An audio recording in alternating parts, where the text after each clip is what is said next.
Greetings, mortals, and welcome back to a lot brighter light than last time. Goddamn. It's a very different lighting cycle we've got going on here. Holy shit. I'd almost forgotten what it's like to have light. It looks very off-center. Is that actually off-center, or is my head just turned? The world may never know, because I'm not going to inspect too deeply. So, when last we left off, we had lost our entire party. Which was great for us. And what else had happened?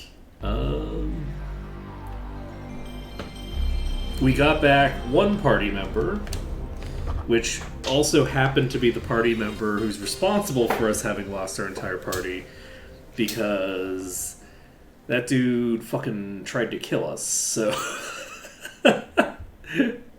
my guy tried to murder us, and it was a problem. So then it came crawling back, going, "Oh well, hey, so I tried to kill you, and then like you didn't kill me, and so I'm thinking of this whole genocide that I did a few hundred years ago, and I'm thinking maybe the people who were not fighting back didn't need to die." And this is what religion does to a motherfucker, because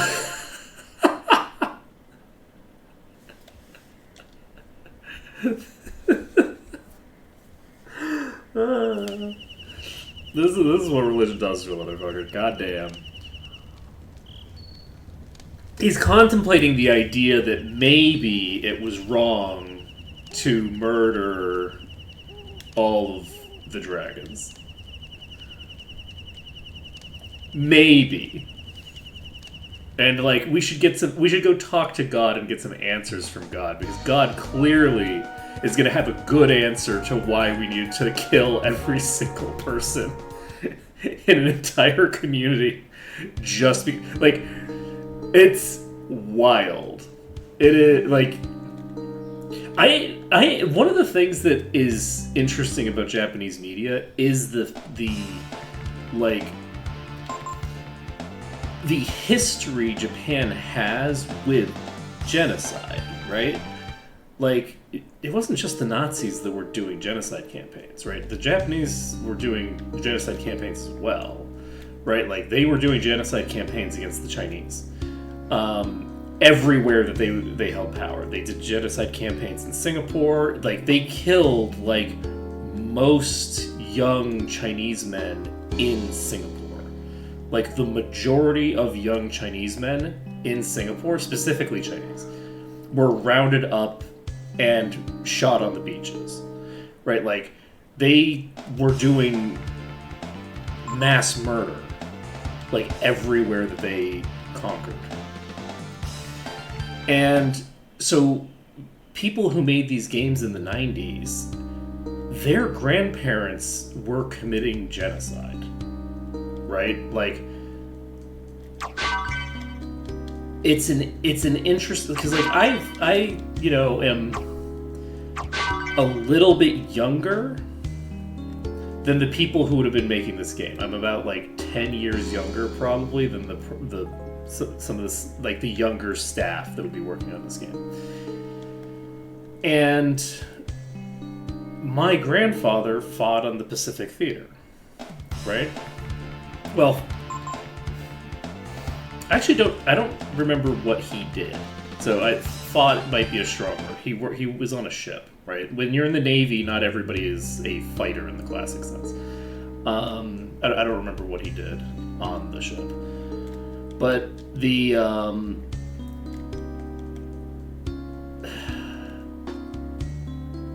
thing that's interesting is that the stories that I'd be able to pull out of my grandfather have a sort of like corollary in a um, there's a corollary story to that story from the Japanese soldiers who would be telling their children and their grandchildren about it. But, like, the Japanese soldiers who would be telling their children and grandchildren about these stories have a, shall we say, different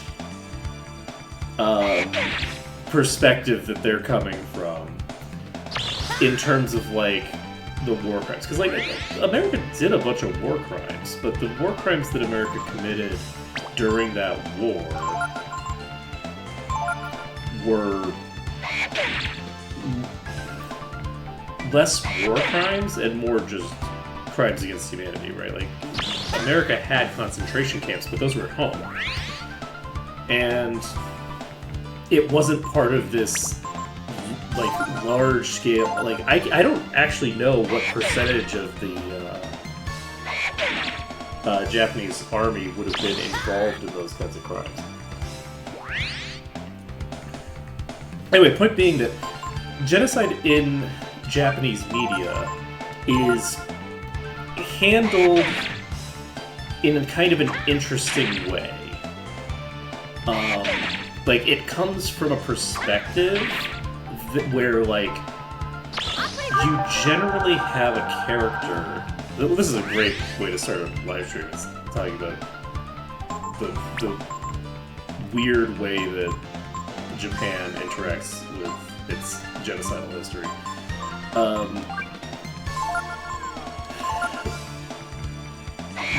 Most low key, you know, and chill content possible.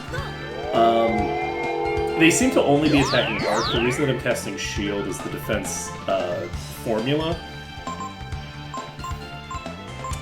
uses the entire party's defense in calculation. So increasing Gar's defense will increase the actual defense that Arc has in this particular battle because of Gar is in the fight. For those curious. So anyway, there's this interesting dynamic to the way that this kind of topic is handled in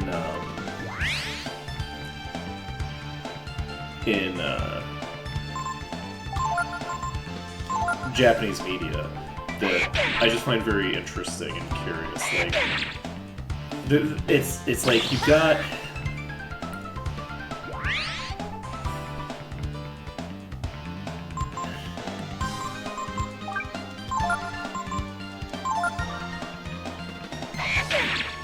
it's like there's an element of, like, the fascism is coming from inside the house that happens, where it's like, instead of the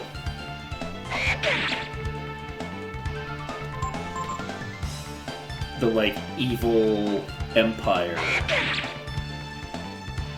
being vaguely over there, the evil empire is the, like, elderly man talking about the history of his life, right? And it's like,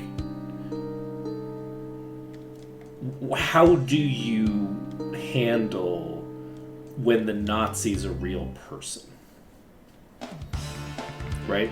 That's like, because, like, in like American media, we don't make media where slavers are real people.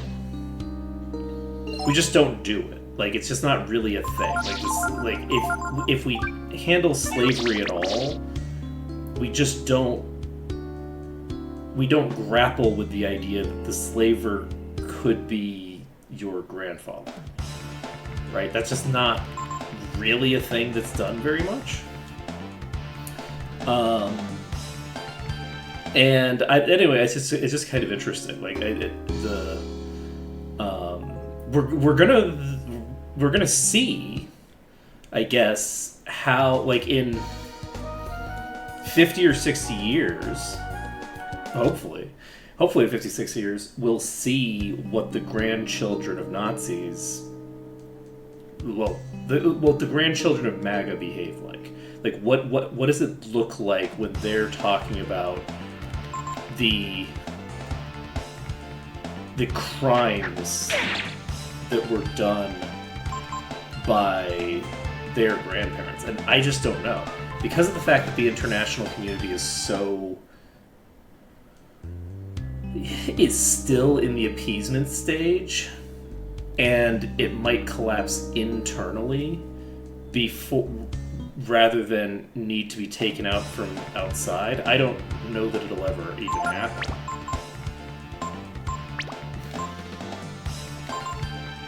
But yeah, we now have access to the Gutans here, as well as in the other place. They're more common in this series of dungeons around here. The reason that I exited was this is the only place in the game you can get horseradish, and you need more than 3 horseradish. I think I need like 5, but so like you need a little bit more than you get by default. So you just have to walk out of the area and come back in. Anyway, it's interesting because, like, yeah. So Gar is like, okay, I did a genocide, and now I feel a way about it, right? And it's like, how many hundreds of years have you just been sitting on? I'm not sure if the genocide that I did was good to do or not.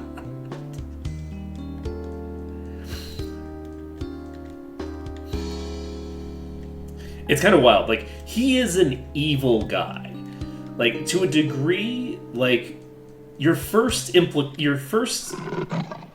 read of this guy is probably like, oh, he's like an evil criminal kingpin who's bad. And then your second read of the guy is, oh, there's something deeper there. And then your third read is, oh, he's a monster. Is this the monster? The tiger?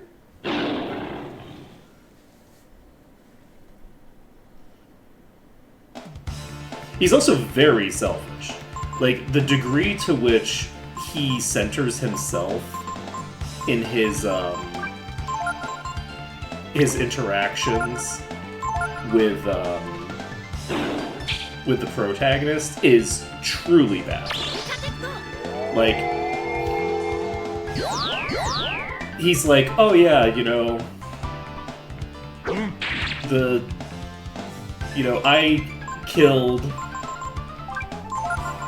I personally killed your entire people, right? Not my people killed your people, not my parents did it. I did it with my hands. With the spear that I'm holding in my hand, I killed your entire extended family, right? And the only reason that you survived is because, like, you were buried in a mountain for hundreds of years. Let's see, what am I doing? And then he sets up a completely unfair test. Right?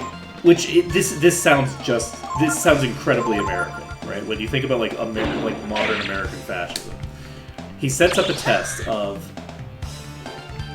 I'm gonna try to kill you, and if you try to defend yourself, that will prove that I'm right in doing so. That's the test that Gar sets up at Angel Tower. Is if you're willing to match lethal force with lethal force, if you're willing to come to my level, if you're willing to do what I am doing to me, because it's the way to save yourself from me, if you're willing to do that, right, then I will have been right in killing your entire group. Right? That is the principal conceit of what he's doing. He does that as a means of, like, basically either justifying himself morally or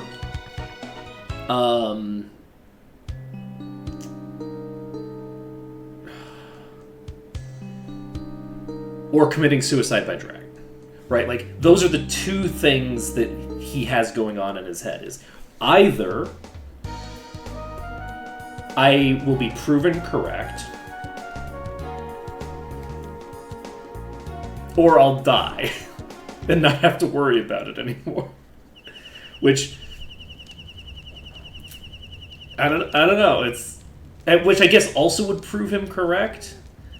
So, like, I guess part of what he's doing there is just setting up a situation where he maximizes the odds that the protagonist is willing to kill him. And then once he's set up a situation where the protagonist is, like, sort of set up to be maximally willing to kill him, he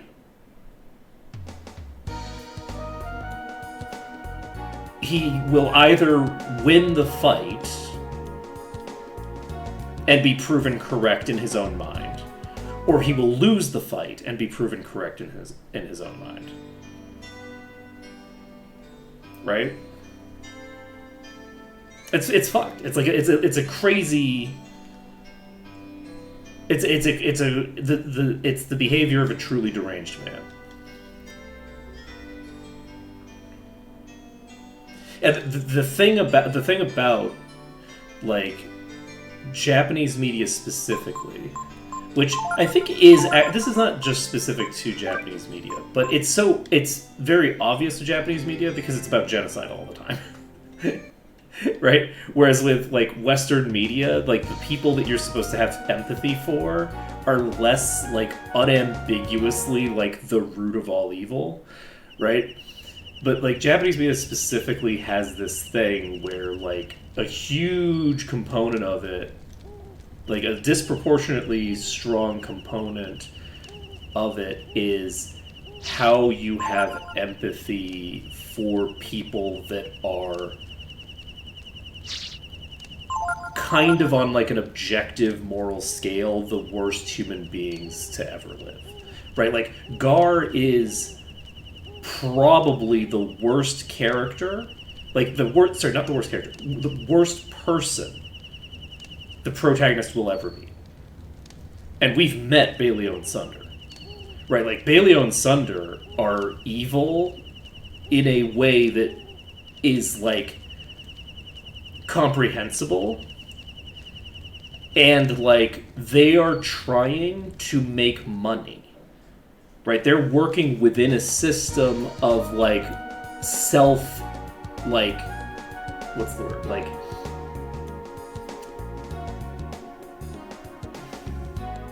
they're working for their own profit and their own, like, petty bullshit, right? Because they're both very petty, right? They are very petty. But, like, the pettiness that they are demonstrating. I just realized that I did not actually grab Mindflay, so we need to go back and grab Mindflay.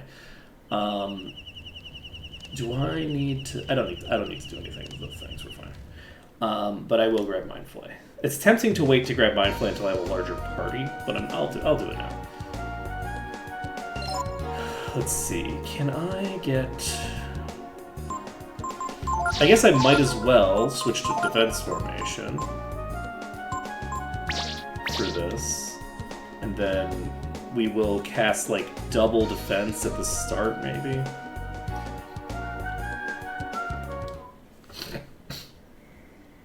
I don't remember whether these are in the next. Actually, I guess I should just do the next dungeon and see if they're in that one as well. I'll do the next dungeon and see if they're still in that one. We're not, like, going to be progressing plot or anything like that. We're just going.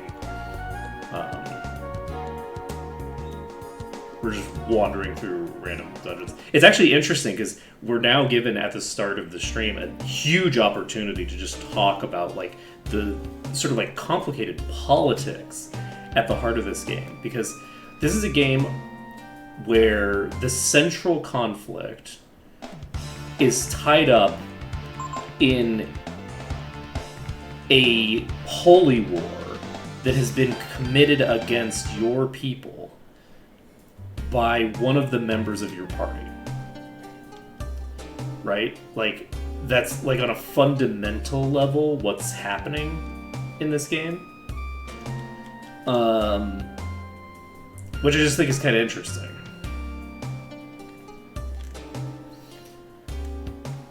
That like one of your own party members is like prosecuted a holy war to exterminate like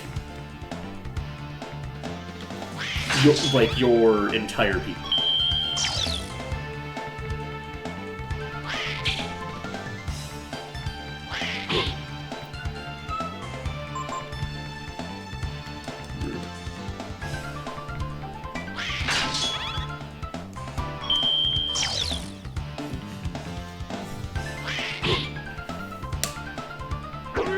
Ooh, that's concerning.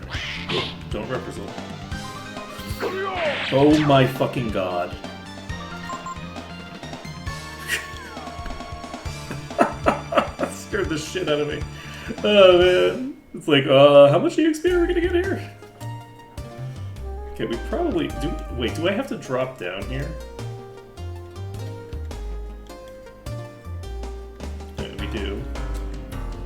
So we drop down here. This is one of those dungeons.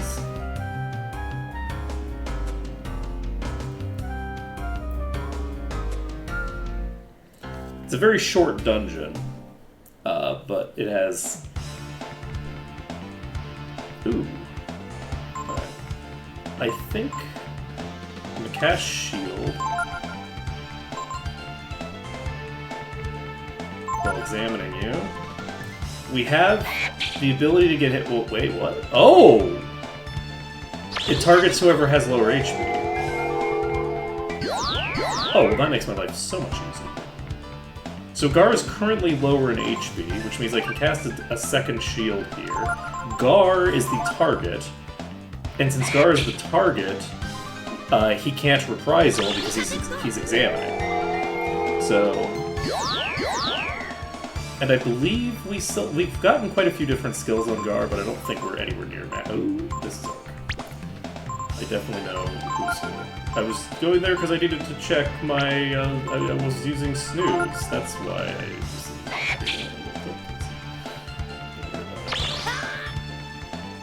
So we'll be able to snooze our way back up to full here. And Gar will be able to pick up the Mind Flay skill. Once we pick up Mind Flay, we'll have all the skills that we need in this area. And that'll be good.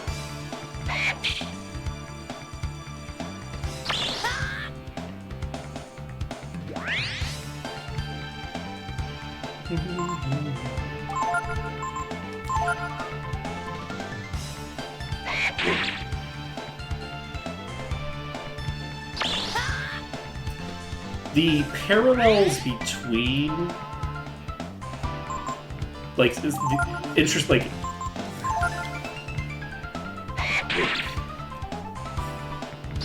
there's like a lot of weird shit with Japan, like, to this day, with regards to the way that it feels about other countries in Asia, that I don't think that it's easy to notice unless you live in Asia.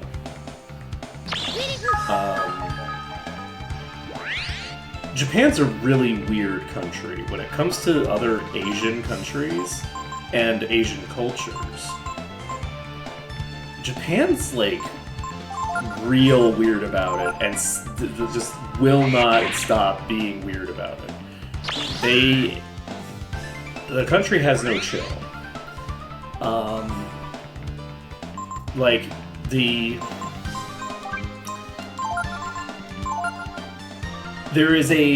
it's very common for Japanese media to be unavailable in other languages in Asia, even when those other places in Asia, there's just like no reason to not have the English version.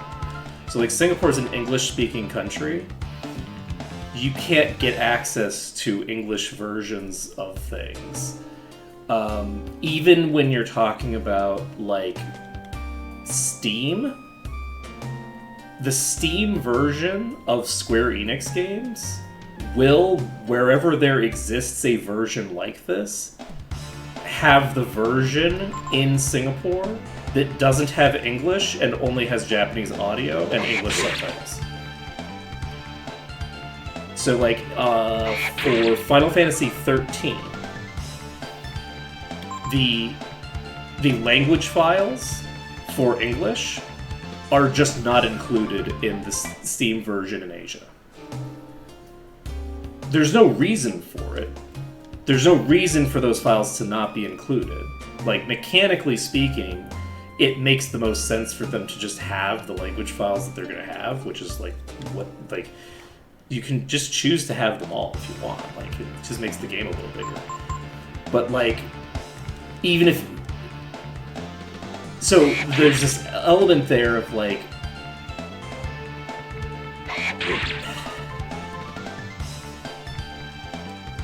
You get the distinct impression, living in Asia, that Japan still thinks that it should own Asia. Today, in 2026. That is the impression that you get from not Japanese media, but the way that Japanese business decisions are made. Right? Like, Japanese business decisions make it feel like Japan has, like, a sense of ownership of Asia that you just don't get that impression unless you live here. Right? Because it's not in the media itself. It's not the things people are saying. It comes out in, like, business decisions that are just weird. Right? Like, to give you an example of, like, a similar kind of thing, that's not Japanese. This is an American thing, where you get this weird, like,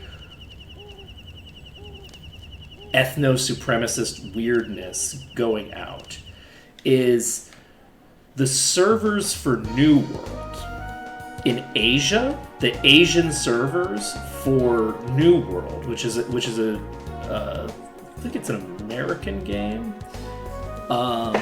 It's made by Amazon, but like I don't remember whether the people who made it are in the United States or if they're in Canada. But whoever made the business decision, who knows where these people are. The servers for this area are in Australia.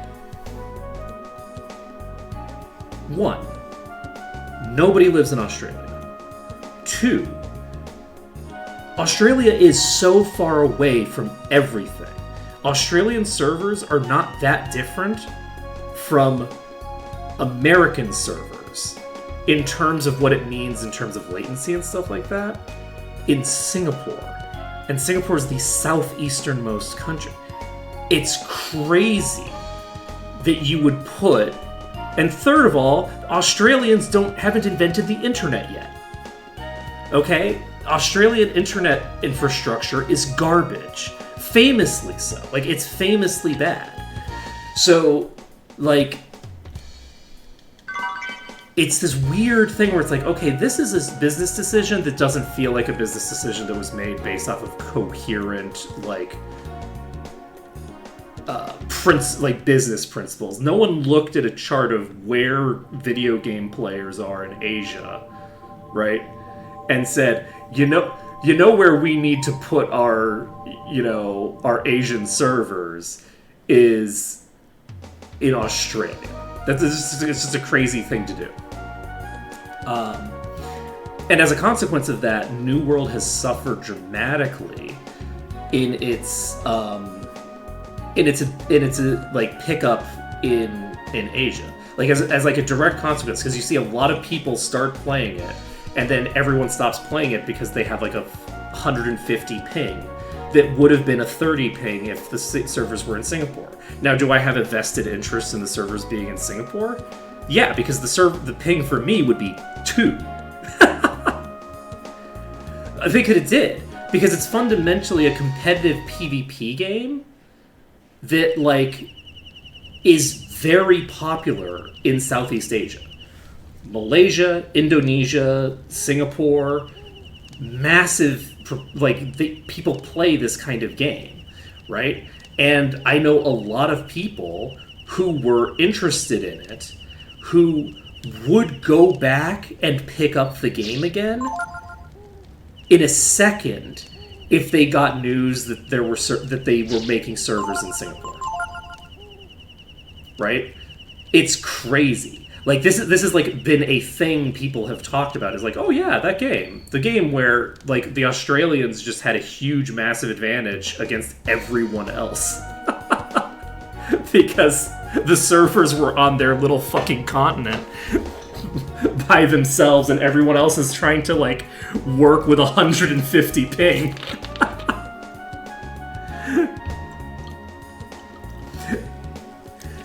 It's like, I'm trying to think of like what the equivalent would be.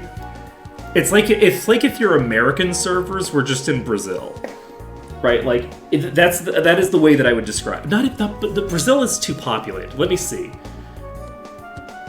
Is it fair if I say your American servers were in the Galapagos Islands? How far out are the Galapagos Islands? I think it might actually be fair. The Galapagos Islands is the only server that North and South America have access to, is basically the equivalent of putting your Asian servers in Australia. Right? Look, it's fine to have an Australian server for the Aussies if you want. Like, it's not a huge market, but like, sure, whatever, man. Like, Aussies deserve good things, and they live on a fucking island by themselves. But like, and their internet is garbage, so they deserve to have connectivity that's local so that they can actually connect to it. Look, I'm just saying.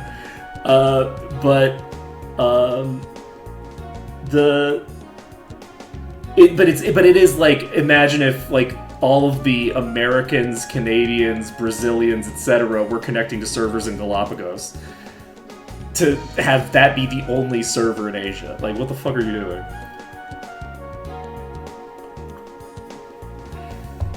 I'm trying to remember if they eventually came out with Japanese servers.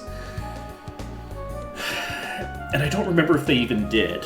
Did New World end up with Japanese servers, which are not helpful to me? They might have had Chinese servers at some point.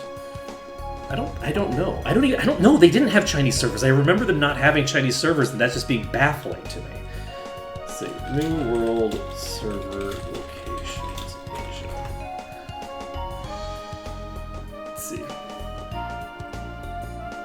Yeah, literally, they don't have any. The closest server that China.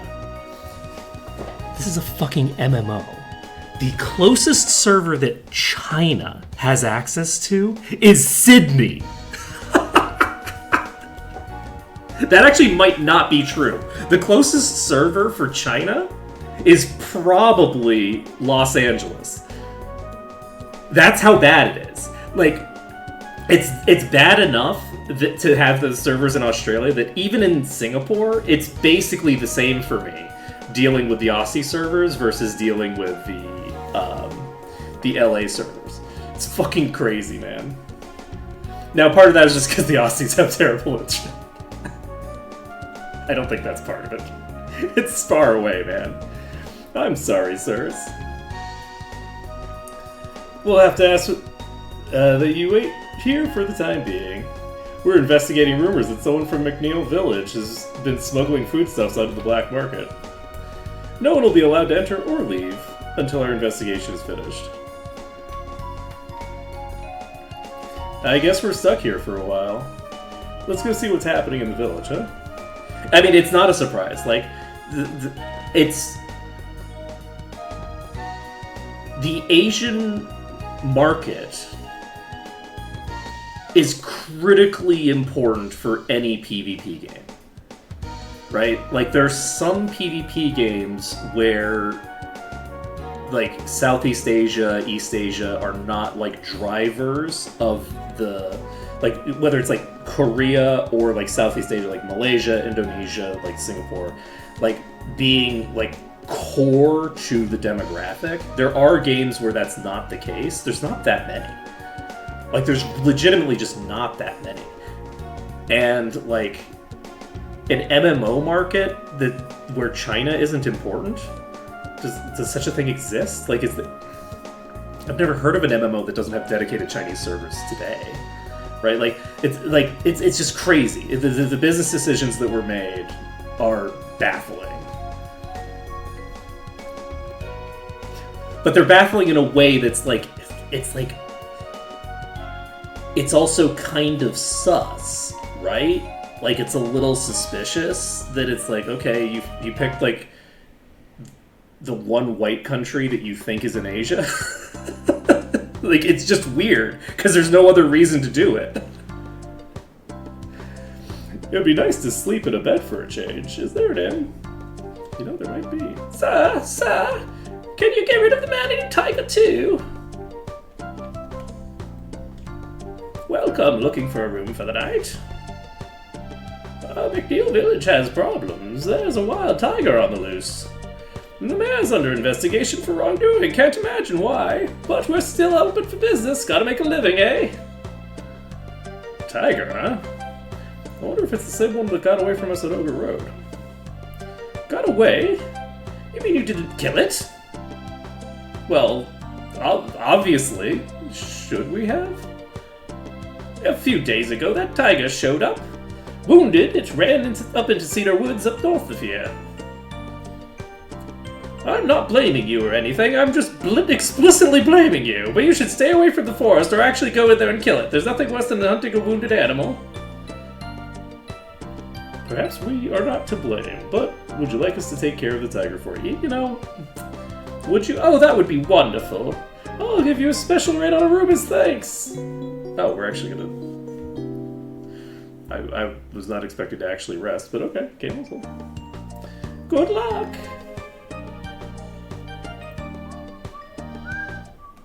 Alright, we're gonna pop in here. I'm curious to go around and just talk to a few random people. We've heard stories from all the farmers around here that the mayor was selling crops illegally. Selling crops illegally? Is that what you heard? So you're saying he had disreputable acquaintances then? Well, yes, the taxes were always a little high, but I never thought. What do you mean you never thought? Everybody thought. Everybody knew. Oh wow. Oh, she's in full on. Oh shit. They're gonna pin me for this. It's like, no, they don't give a shit about you, random peasant. Just between me and you, I always knew something like this would happen. Yup. We're investigating the house ahead on suspicion of illegal agricultural sales.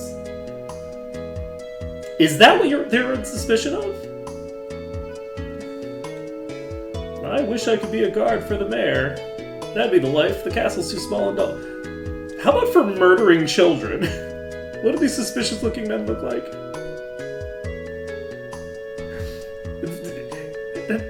The murdering children thing, though, like, maybe that should be the investigation. Really? Your stipend's that low? Even the castle's better than that. Mayor's a real tightwad with money. I've been working here 4 years without even one raise. Indeed. Well, look. The system works, y'all. The system works. Even if they're gonna get them on illegal agricultural sales. I'm not goofing off. I can't work while they're investigating, right? That's so true, buddy. That's so true. Also, you could just say I'm not goofing off. I'm watching the cows. There's a bunch of cows in front of you, man. Come on, you gotta be good at this.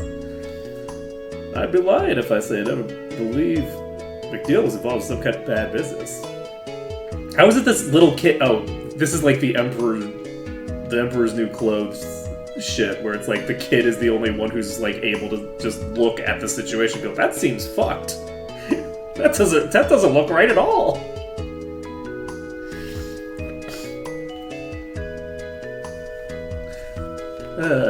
Let's see. Alright, so we're gonna go look for that tiger.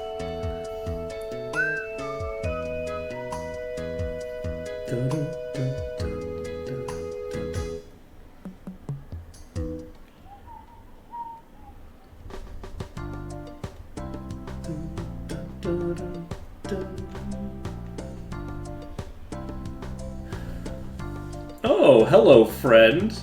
That's right, sir. Bear McNeil's been up to no good for a long time, yes, sir.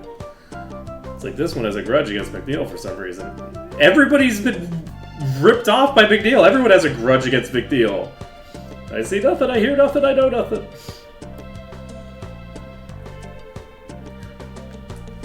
I knew taxes were too high around here, so McNeil was keeping it for himself, eh?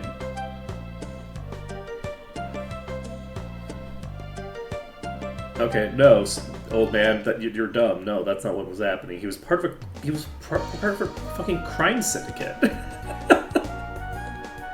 we established in the narrative when we went into his castle, or not his castle, his house. We established when we go in there that he's not keeping the money. The money's going to the syndicate. The money doesn't stay local. The money is leaving the system. So, like, a disproportionate amount of the money is not staying with him, which means he is, in fact, not keeping the money. It's okay if we get, like, 1 EXP, because we reprise a goblin or something. I don't need to come up with a solution for that. We'll just get a tiny bit of EXP. We can afford that, right? Sure, it's no problem.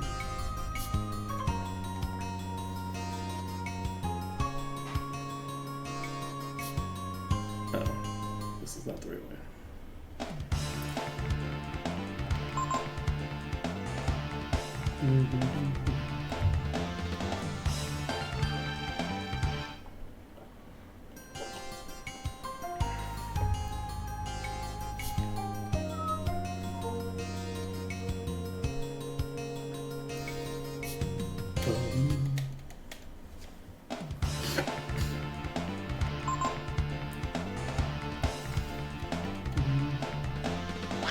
Anyway, the point of talking about like the weird decisions that like the weird business decisions that certain companies make that are like explicitly against the interests of the company, but which like work to like seemingly are a thing that someone makes as like a just petty like stupid decision. Uh-oh. What's this?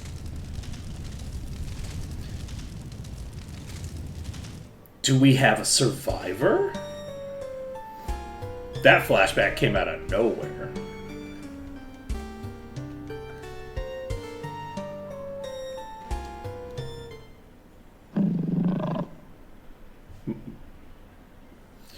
You want to go alone?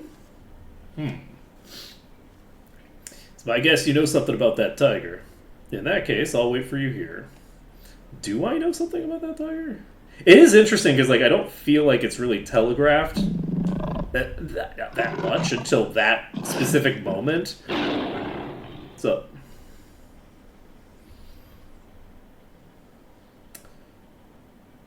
Ark, is that you?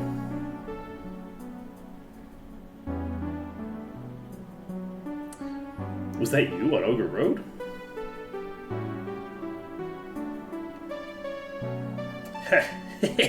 So that was you.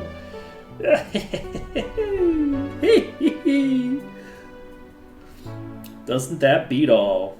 I never imagined I'd get beat by you. Well, okay. I wasn't holding back at all. I mean, I did also have like a giant monster person with me. Still, I mean, it's nice to know you're okay, Ark. I mean, I thought. On the far end of Ogre Road, there's a black market. And the guys who tried to kill us, the ones working with McNeil, came from there. Took me a while, but I finally tracked them down. I kept an eye on who went in and out of the black market up from the road. I kept on attacking them. I thought I'd avenge you and Tipo, but look how I ended up. I mean, how did you end up? What do you mean? I mean, you got stabbed by me, but like... I feel a little better now, knowing that at least you're alive and well. But I can't stop. Not until I teach those guys not to mess with me. Or my family. Well, I mean, you did just try to kill your family. Point of order. Point of order. What if you run into Tipo? Tipo could be alive, who knows? We could have gone through that whole tragic thing and nobody died. What happened to the man-eating tiger? It doesn't eat people.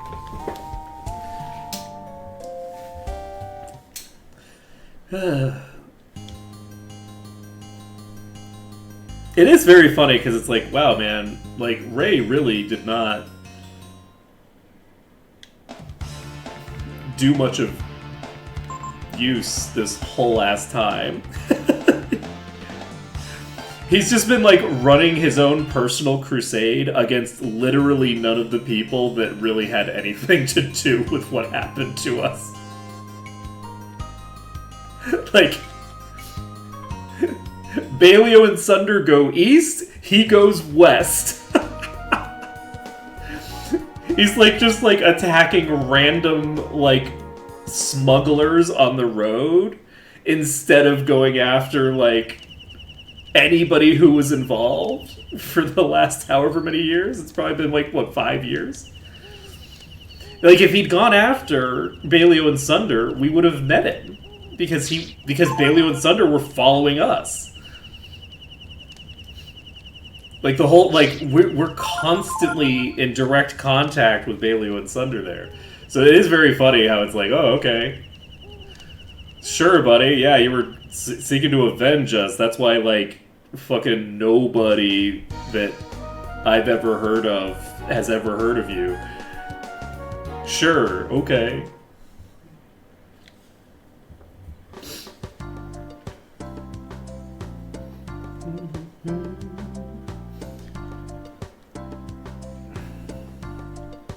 Ouch, it hurts, it hurts. Okay, well, he's alive. I guess this man must have made someone angry for some reason. These inspectors are fucking great, man. Wonder if that wasn't Ray just now. Oh no, he must have come back to take revenge on us. I mean, like, yeah, literally. Someone came running up and knocked this man down. And then ran off towards the banner. Knocked him down? Is that how you describe this? Also, why are the auditors here? Why are the auditors... I can't believe it, right in front of our eyes, you know?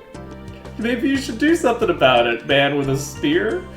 We're here to get that tyrant of a bear. Yeah. Oh, someone came over here and knocked that guy down. Oh, blood. So much blood. Oh my god. We've heard stories from all the farmers around here that the mayor was selling crops illegally. What does that mean? What does that even mean, selling crops illegally? The really funny thing is that, like, as a kid, I'm like, yeah, oh, okay, good. The cops finally came and dealt with the criminal mayor.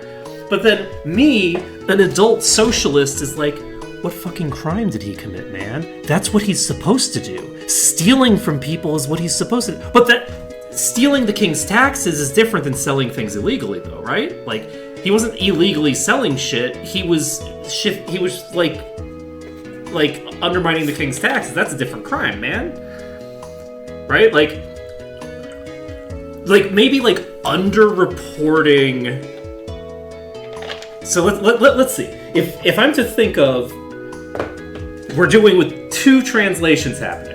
We're dealing with the translation of an adult writing a video game for a child. So if we're thinking it's tax avoidance,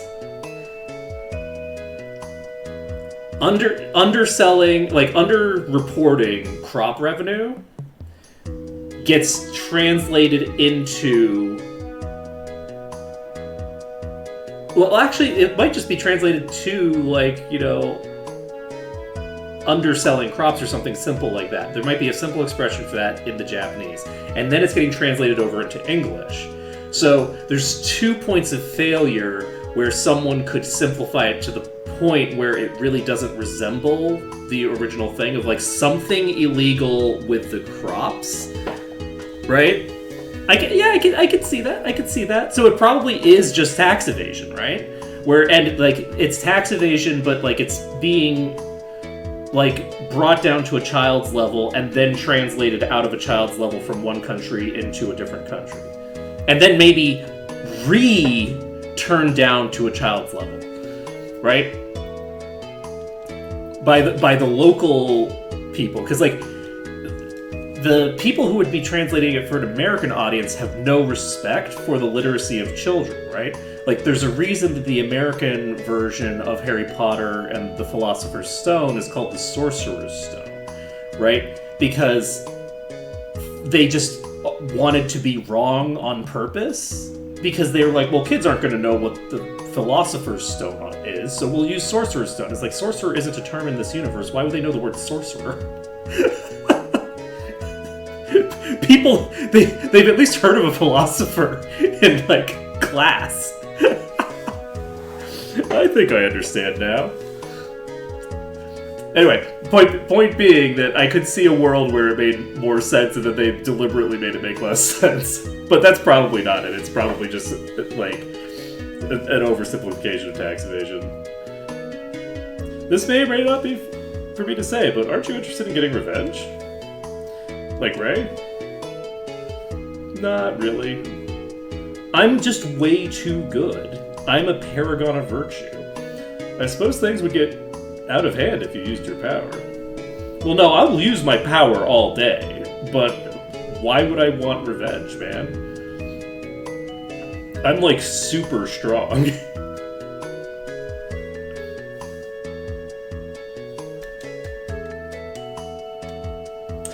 So one thing that I will say that's kind of interesting about these two characters, let's take the power of Ray versus the power of protagonist for just a second. This is just a slight aside.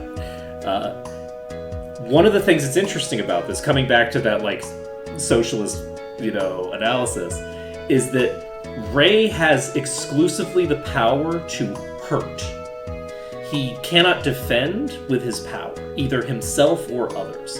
So this is a mechanical spoiler, but his ability to turn into a were-tiger does not give him increased defense. The dragon form gives two different forms of defense. The first is that it gives you a whole second HP bar, and the second is that it actually increases your defense stats, right? You can increase your intelligence, which is a defense stat. You can increase your immunities. You can become defensive in all manner of ways. But in addition, with the ability to turn into a behemoth, you can defend your entire party with the dragon forms by basically like pushing them out of the way and soloing the enemies, right? There's so much defensive potential both for you and for others. So revenge is much less appealing when you take the responsibility unto yourself of, I had the power to make this not happen, not by killing everyone who opposed me, but I could have just stopped it. I could have peacefully resolved this situation. Protagonist can heal. He can cast defensive buffs. He can turn into a behemoth that will block the enemies from even accessing his allies. In addition to that, he has no concept of death, because anytime he is, like, killed, or should be killed, he turns back into a dragon. So his human form is defended by his dragon form, and his dragon form is defended by his human form. Anyway, it's an interesting component of, like, Ray doesn't have that type of power. Just on a fundamental level. Mr. McNeil, you've been found guilty of smuggling. In the name of the King of Windia, I hereby arrest you. For my father, the King. No, you've got it all wrong. It wasn't me, really. We know a thing or two about your friends Baleo and Sunder, the ones who work for the organization you told us about. But they dead. Yes?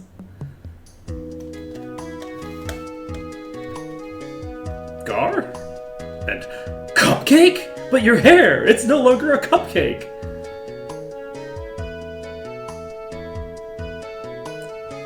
Long time no see. This is the infamous mayor, eh? We might be able to tell you a little bit about something about that organization, but do we know anything about that organization, actually? Oh wait, actually Gar would. Gar was working with them, so he probably knows all sorts about it. I think you should send him off to Windia without delay. Alright, Gar. Return to the castle, and take Mr. McNeil with you.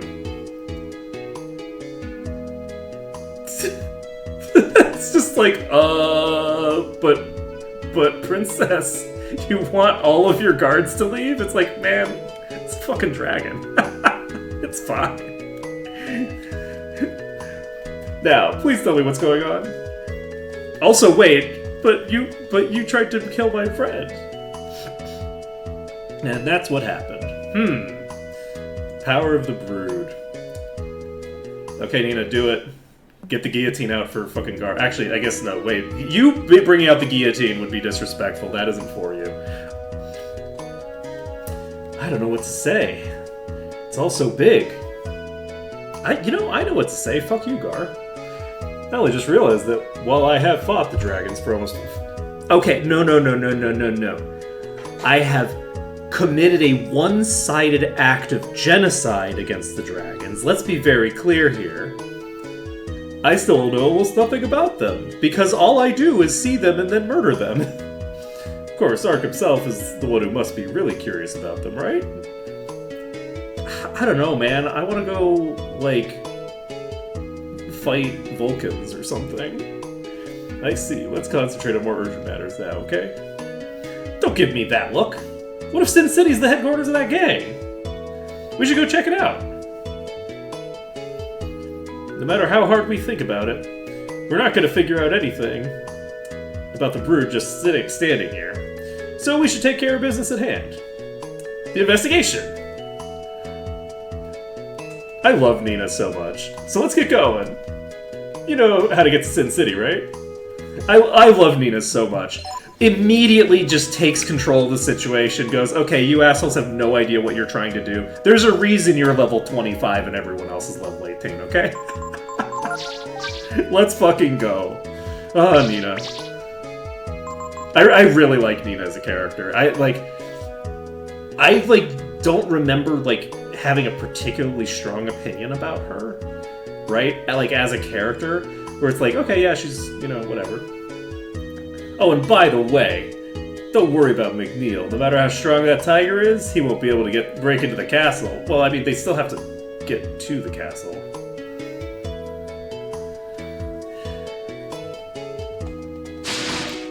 Hoo hoo hoo! Ho ho ho ho ho! Somebody was spying!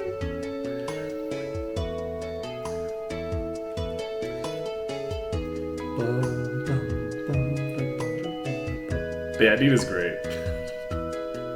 Okay, yeah, that Brood thing is great and all, but, like, how about we go... How about we go arrest the guy? Now that I have, like, a dragon... what if we went... What if we went and arrested the fucking ringleader of this whole shebang? You know how useful it's gonna be to have, like, a fucking dragon with me when I'm going out on a fucking, what's the word? Like, unilateral police action because I'm the princess and I can do whatever the fuck I want. Monarchy's scary, man. Like, she can do anything she wants. I mean, as long as she has the backing of her family, obviously. She needs her dad's backing, but as long as she has her dad's backing, she can do literally anything she wants, right? Well, not literally. Like, there are limits to what she can do, because she can take unilateral action so long as she is presumed to have the authority of the king behind her. But, like, she could take pretty unilateral action. Oh, let's go talk to these people and tell them we're going to Sin City, maybe. That might be a good idea. You plan on continuing the investigation, Uranus? Please be careful. You're going to investigate Sin City? Good luck. Good luck. We're keeping our eyes open, Princess. We won't let nobody through this road. It'll be fine. Hey, you happen to see a tiger go by here 3 or 4 times? No? Okay. It's Jill. Oh, we actually have to walk through Mount Levitt again? Huh. And in Mount Levitt, are there other items in Mount Levitt?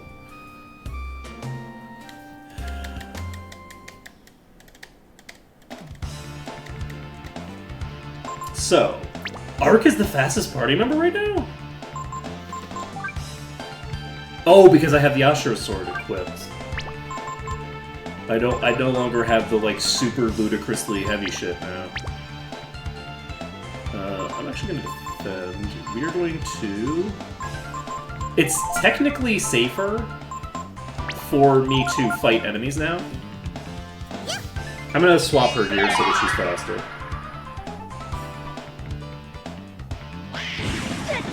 Oh, I can check. I'm going to reference my spreadsheets. Because I wasn't able to check this before. I was curious about, like someone mentioned her having a lot of HP, and I don't know how many life shards I've used on her. I've used some number of them, but I don't know how many. Oh, wait, I can't get too much EXP on her yet, because I need to get access to Giotto again before I can swap her around. Okay, give me a second. So we're going to open up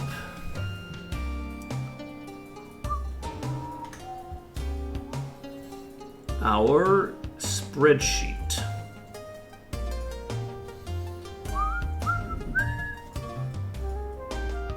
And I'm just gonna cross-reference some of her stats. So I did notice that I had some very serious errors in my spreadsheet. I need to actually, like, because I keep making changes on individual spreadsheets, and then so there's like discrepancies between the way that different characters have their sheets calculated, which is, you know, a problem. But let's see here. We can go back to what I've seen, and then I should be able to just pull this up, and then I'll just take this. So let's go over to Nina. So I haven't really... You'll note that this doesn't have any of the formatting and stuff that the other ones did, because I manually did this. I didn't actually just copy-paste shit over. After... Why is some of this... No, I did copy-paste this. Why doesn't this inherit the format? It doesn't matter. Doesn't really matter. So... we are at level 25. So, we can compare and contrast the stats that she has in-game versus this. And let us... We can probably shrink this. If I shrink this much, though, you all probably can't read it. It's probably... Maybe it's legible at that size. So, we have... These are the stats that we're currently sitting on, but this is with our equipment. So, let's go down to a pointed stick, which gives us 1 extra power, and then we unequip everything else. So, we have 105 and... Let's get an idea of what our base stats are. So, is that legible? Because I don't want to take it off if it's legible for you all, because we can cross-reference and stuff. So, she's got an additional 10 HP over what she should have from her build. So, we've found 10 life shards over the course of our playthrough so far. We found 3 AP boosters, and power is 2 higher. We've only used 2 power foods on you? Huh. We've apparently only used 2 power foods on her. That's much less common than I would have expected. And let's see here. Defense is 12 higher. We found apparently 12 thingamabobbers, and unless this is wrong. No, this wouldn't be wrong in that direction. So, and then we have. Now here's the thing. Now this is the thing that has me concerned. Int is showing up as being 3 higher than it should. I'm a little bit concerned. All of these stats match except for intelligence. I know I haven't used an int booster on you. So why do you have 3 more intelligence than you should have? And why is it just well, I guess I wouldn't be able to tell if it was anything other than intelligence. Though I guess with agility I would know. So I don't know if these stats are right. Did I screw up recording something here? I don't think I've screwed up any of the recording here. Do I have this correct? R3 to R25. That includes this.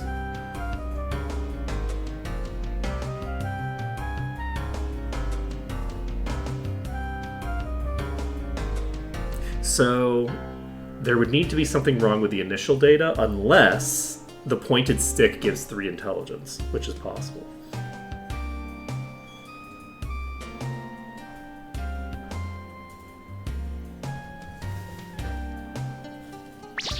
It is possible that the pointed stick gives intelligence. And that it's just that all of them give the same base 3 intelligence or something. But yeah, so anyway, with this we can identify that there is a difference between, like, the stat boosters are making a difference. They're making a pretty decent difference with defense, but completionism is making a bigger difference in... That's not the right thing. What am I looking for? Where'd you go?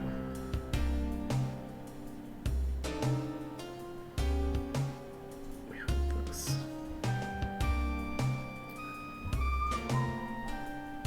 There we go. The bigger difference is being made by our gear and the fact that she's just so high level. Like, her stat growth is sizable. At 25, by default, she actually would already have 96 HP. 96 HP is very good. And I've been thinking about this because, like, I've always had the impression that she's very, very squishy. Every time that I've played this game in the past, that's always been how I thought of her, as being, like, very squishy. I'm gonna have to, like, work to keep her alive or whatever. And that doesn't really pan out with the gameplay that I've had this time. And I think I understand why that's the case. As I was looking at the different characters, so, like, at level...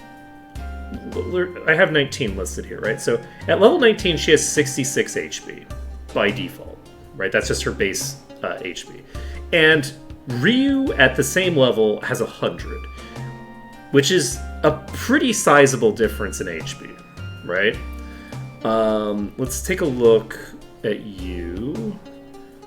You have 106. Let's take a look at Momo.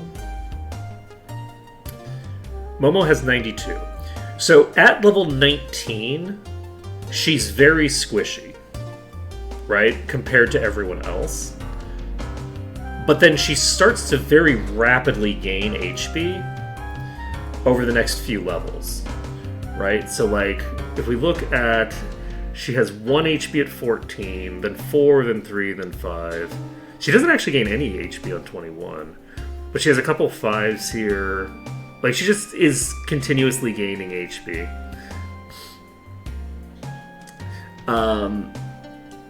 I think that a portion of why she feels so squishy on a normal playthrough is that in addition to the fact that she is a little bit squishy, and by a little bit that's a lot less HP than everyone else, she also has the issue that when she goes down in combat, I'm not going to pick her back up, which means she's going to lose that EXP. Right? So when she gets brought into a boss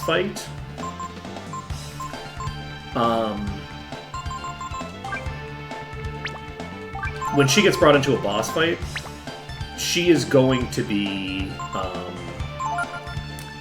probably knocked out and not gain any EXP. And when I've played the game historically, she's required for a lot of fights. She's required for a decent number of boss fights.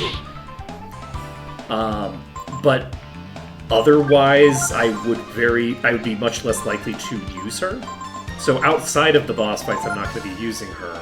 And then she gets into the boss fights, and she's struggling, right? So I think that that's a component of it. Is just that she gets into these boss fights, she gets no experience from the boss fight because she dies, right? And then she gets, like... She gets to feel real bad quite a lot.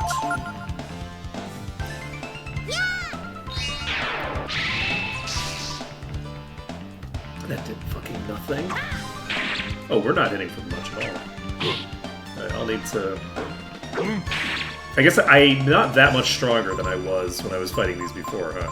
Oh, also, I don't have you blinded. We will... I guess Shadow Walk and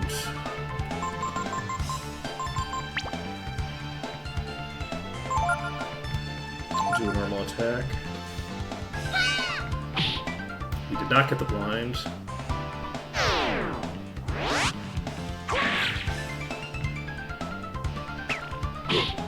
Okay, so timed blow or Thinger will come out next turn, except it doesn't because you get the kill. They're worth a lot of EXP. And we do still have the ability to get more protectors off of them, which is a big deal.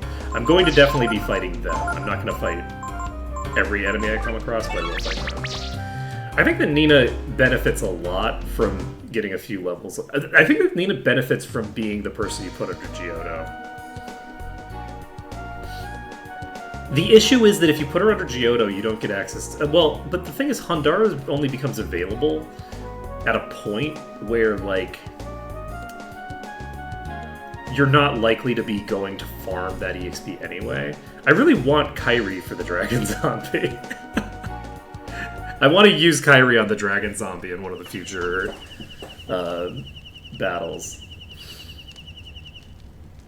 Gar wouldn't tell us what happened at Angel Tower. But I somehow knew that somewhere you were alive. Okay. Since he wasn't able to protect you then, Ray decided to take out his anger on Bailio Sunder and the organization. Well... No. Actually. Because if he wanted to take it out on Bailio and Sunder, he would have gone after Bailio and Sunder, who very publicly were going around doing shit east of here, right? Like, they're pretty noticeable, right? Bailio and Sunder did not go west. So, he very much did not go after Bailio and Sunder. I need to point this out, because I do think that it's important that, like, we recognize that Ray wasn't just on a quest for revenge. He was on a quest for revenge against softer targets. I'm just gonna say it. I think Ray's a coward. I think he's a bit of a coward. He wasn't going after the strong targets. He wasn't going after the people like Bailey and Sunder because he didn't think he could fight Bailey and Sunder. That's my interpretation. I don't think that he went after Bailey and Sunder. I think he went west because he knew that they were vaguely associated. And so he went after a bunch of like low-level smugglers that were vaguely associated that he could kill. Something's not right. That smell, it's blood. It hurts.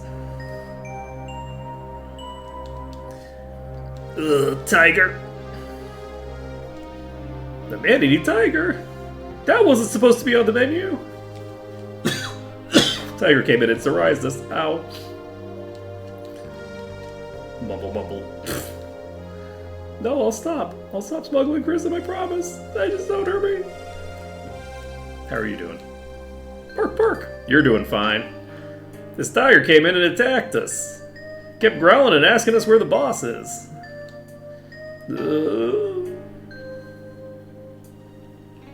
No answer. He's dead. I told them they'd have trouble if they didn't stop. Okay, Bunyan. Ooh, I'm hurt bad. I'll give you all my money. If you'll give me some healing herbs. Sure, thank you. Nina sold a healing herb for 10 zenny. Okay. Okay, Nina. It was horrible, a monster. You found an old painting. Okay. Tiger came and attacked us. Said he wanted the boss. The boss took off a long time ago. He probably ran off to the checkpoint up north.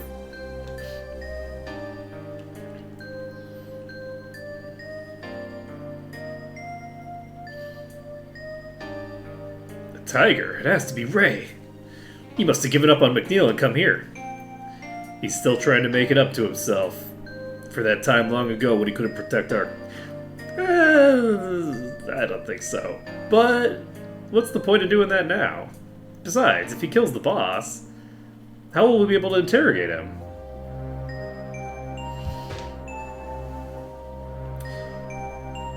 You're very cop-brained, Nina. Like, what do you mean interrogate him? What's the point of interrogating him? Like... I'm gonna say there's a decent chance that this is going to cripple the organization. Like, there's an argument to be made that, like, the organization itself will sustain. I understand how he feels about what happened in the past. But kill the Dawn of the organization won't bring Tipo back to life. But it will kill the Dawn of the organization, who is like a feudal monarch. And like with a feudal monarchy, if you kill the monarch, you have killed the monarchy. Right? Like, if you kill the Dawn, there is actually a decent chance that the entire organization collapses. And now that can be bad, it can be good. It depends on the context. Because, like, organized crime versus disorganized crime have different problems with them. They have different problems. So, depending on the actual criminal situation going on here, it could be better or worse for the Dawn to be killed and to create a power vacuum, right? It depends on the context. But, like, is there a power vacuum? Not necessarily, because Windia is here to sort of devour the vacuum, right? So, like, there's a bunch of stuff that you would need to be considering about, like, why it is that this organization exists in the first place. Like, how is it that they're working under the radar? Who are the corrupt officers in Windia that are allowing this to happen, et cetera, et cetera. But I'm sure even Ray realizes that destroying the organization means nothing at this point. What do you mean it means nothing? They're a criminal organization that goes around murdering children. What do you mean it means nothing? It means plenty to the people who aren't going to be murdered by them. What are you talking about, Gar? What do you mean? Look, the thing he's doing now is the thing that's actually, like, better, right? Like, he's actually going after the Dawn of the organization, not going after, like, random people who are maybe guilty of smuggling. right? Like, on the roadway. Like, he's now doing something that's potentially useful. And certainly is much more morally, like, you know, what's the word?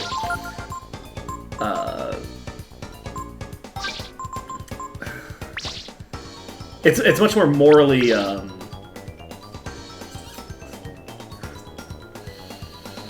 what's the word I'm looking for?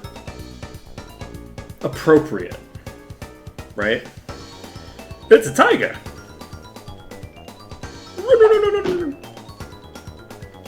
Wow, what do you think you're doing? Do you know who I am? Look at those muscles on this guy. I know who you are. You're the Dawn of Sin City, the high and mighty Mikba, right? Well then. You know what'll happen to you if you mess with me, right? I'll ignore what you've done to Sin City. Just as long as you stop your little game now, okay? That's what your men said years ago, when they came to kill us, that our game had gone too far. But unfortunately, I'm still a kid at heart, you see? I just don't know when to quit. Ark, I thought you might show up. If I'd been as strong then as I am now, maybe I could have saved Tipo. But I never wanted to hurt anybody. I mean, that's why I just kept goofing off playing robber. I was afraid of my own strength. So, monologuing. Monologuing, minus 10 DKP. I appreciate that Ray's monologue gets interrupted by the boss just being like, no. I'm going to take advantage of this opportunity to transform. Afraid to hurt people? You, a man-eating tiger? Our power has been given to us by God to use as we see fit. Use it to make your life better, like me. I'm going to point something out, okay? And this is maybe a bit of a spoiler, okay? This is a little bit of a spoiler. But I think it's something that I'm not going to think to point out later because this is like a specific like offhand line of dialogue, okay? One of these people was granted their power by God, and one of them was not. God did not, explicitly, did not grant both Mikba and Ray their power. That is not the case. God did give one of them their power, though. That I'm just throwing that out there. That's a thing that I think is interesting. That you have this line of dialogue where he says, God gave us this power. God did not give them both this power. God only gave one of them this power. The power that they have, one of them was granted by God. The other was not. Ark, huh? You're the punk who killed Baleo and the others, aren't you? Good, I can tie up all the loose ends at once. There's some interesting stuff going on with the relationship between like Breath of Fire 3 and the other Breath of Fire games. It should be fine. Hey Saracen, Juicette. We are going to... I don't actually know how much speed I need for you. You're going to Venom Breath this turn, I believe. I don't have the AI in front of me, okay? I think that turn 1 is Venom Breath.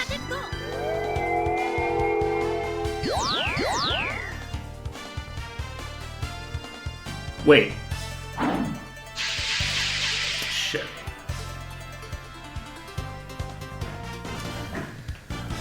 When's my next opportunity for multi-strike? I need to make the decision on whether I have to get multi-strike here or not. Let's see.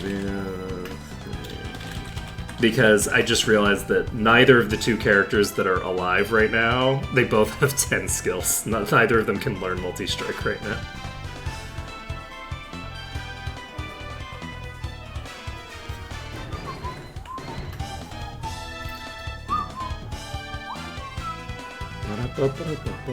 I feel like I could get multi-strike again soon, but I'm not positive on that. So we're gonna gonna check. Next available multi-strike. No.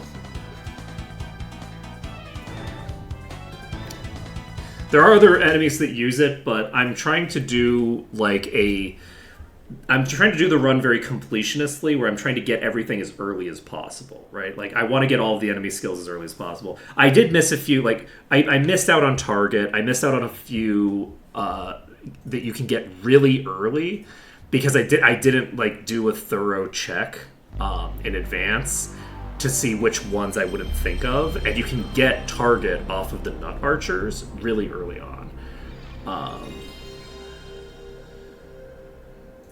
But the whatchamacallits?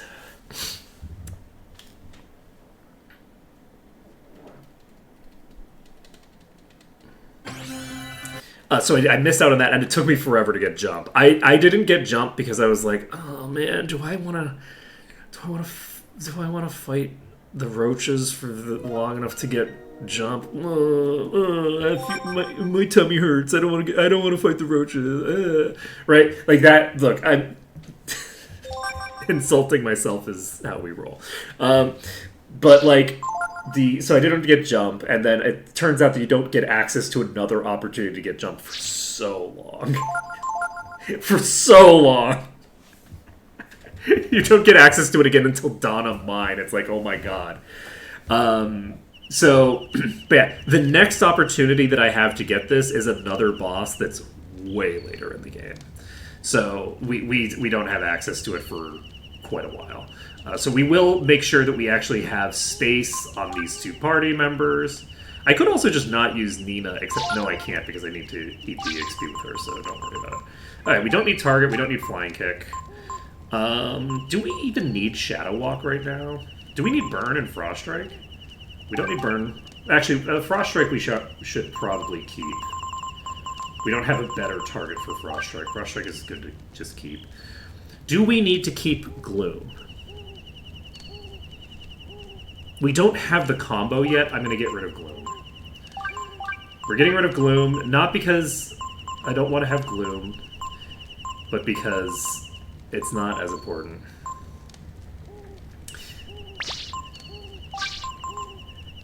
Yeah, I wasn't sure if there was going to be another... Like, if the next boss used multi-strike or something like that, I'd be fine with just holding off until then. But it's a while. I have to go through like a long way. But like this is the way that I'm supposed to be doing this. This is the point. We don't need Tsunami. We need.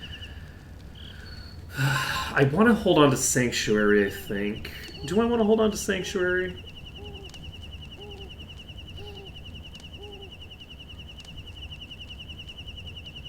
Not really. No, I don't need to have Sanctuary on. I can drop that for now. There's not a lot of enemies that really make usage of stat buffs.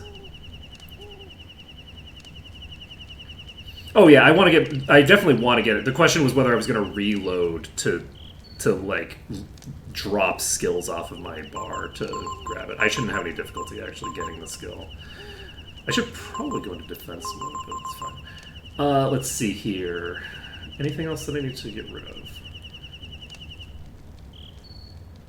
I think this is fine for now. This is the last skill link we're going to be able to use for a little bit. We can get rid of all of the skills we don't need you to have.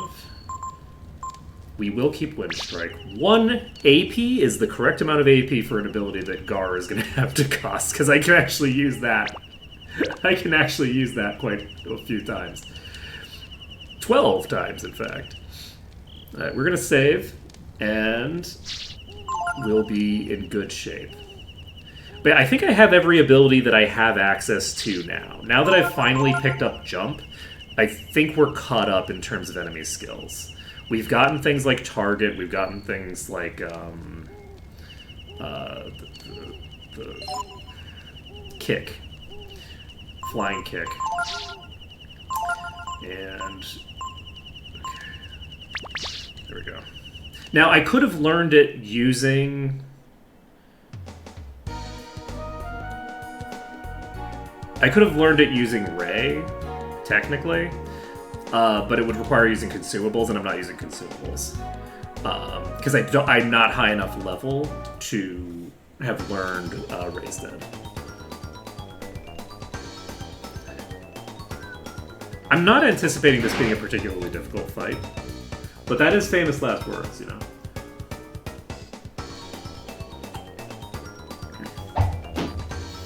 Nina is quite overleveled.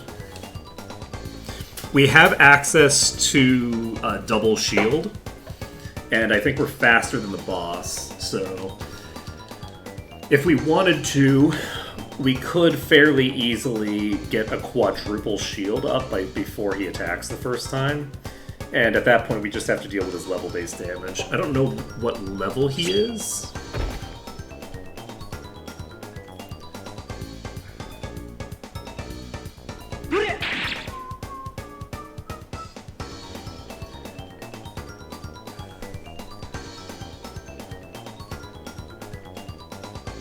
I thought you might show up.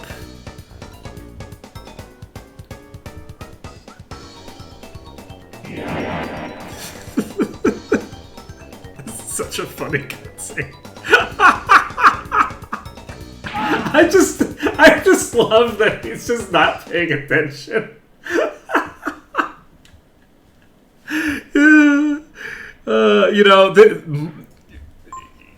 This is what happens when you start monologuing, man, right? Like, this is a well-deserved L from you. Alright, I could actually put myself in attack formation if I wanted. Which would be kind of funny. Should I put myself in attack formation with Nina at the head? She has resist. Nah, I'll be normal. We'll be normal. I don't want to use resist. Let's see. You, a man-eating tiger. Ha ha ha.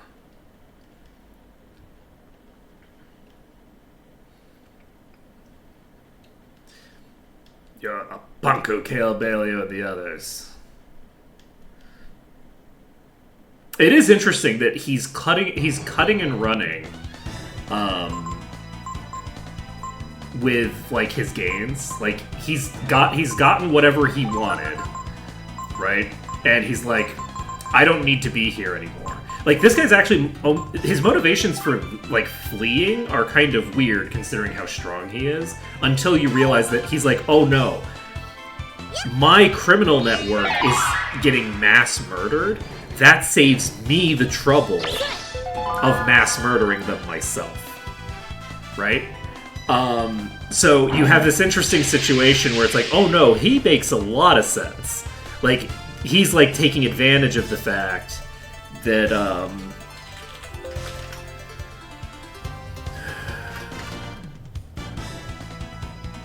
you only have 110 strength, my guy?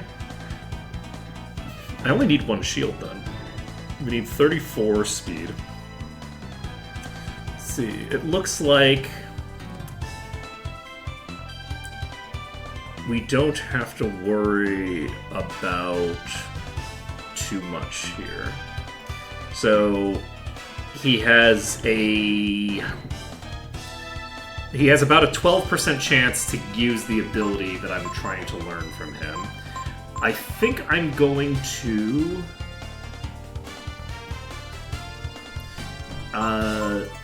use... I was like, where's shield? And then I'm like, wait, yeah, I put shield all the way at the bottom, didn't I? Okay, so we're gonna double shield. I think we only need one. But now we should only be taking the level-based damage. He's level 80, so I think he'll be doing about 16 damage per hit.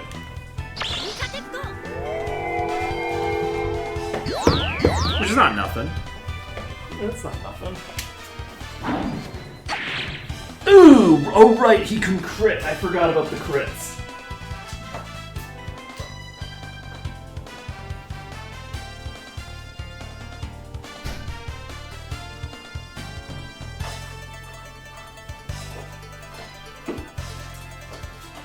Oh yeah, the crits. I like got up and looked. That was so fucking cocky. My hubris will be my undoing. My hubris. Oh god. I'm not even getting an X turn. I'm an idiot. Okay, I needed to check. Shit. I am 2 agility under the threshold that I need to get that done. Let's equip the high boots. I really should at some point figure out how this shit is calculated. Okay, we're gonna cast shield again. We are going to... Surely he won't crit twice in a row, right? We're gonna cast 2 more shields because... Wow, am I glad that he... I'm really glad that I cast that shield when I did. Because if he's not critting, then it's overkill. If he's critting... Oh god damn it. He's using multi-strike. That's rude. He got the maximum number of hits, too. Alright. So... Nina is going to do what? We already cast Monopolize on turn 1. We do need to steal from you.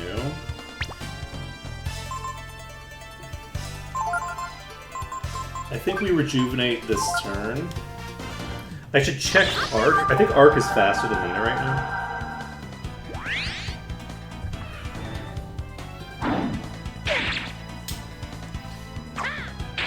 We do have to keep an eye on the enemy's HP, but it should be fine. Let's see, we can continue to examine. How are you doing? You have 24 agility. I'm not bringing that in line, I don't think. Let's...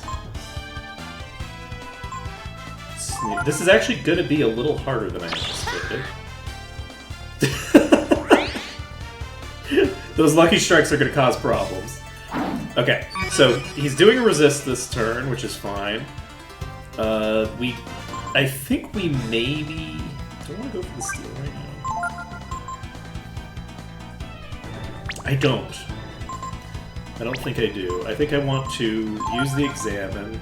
We want to get the Examine done as soon as possible, and we need to snooze, because we're using a lot of AP to keep ourselves capped up. Every time that... Okay, that's... fine. I don't want you to use all of your AP on resists.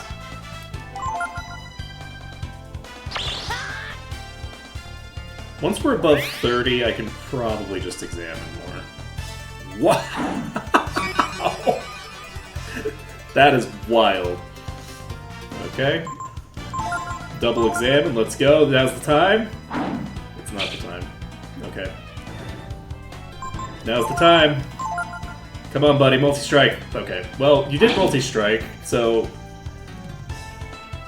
I can't exactly complain, but... Okay, I can complain about that, though. Shit. You're gonna keep examining. Unfortunately, do I actually have to do a proper heal here? I think I have to do a proper heal. A snooze is only gonna get me up to 6. You know what? We're gonna harden the cards this shit. It's fine. We use snooze, and surely he won't crit Arc 2 times in a row. Uh-oh.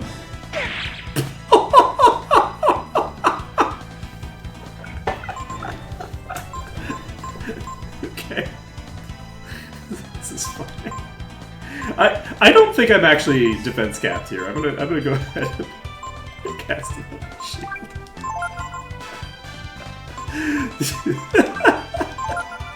I don't think the 61 is the minimum Lucky Strike damage from his level-based damage.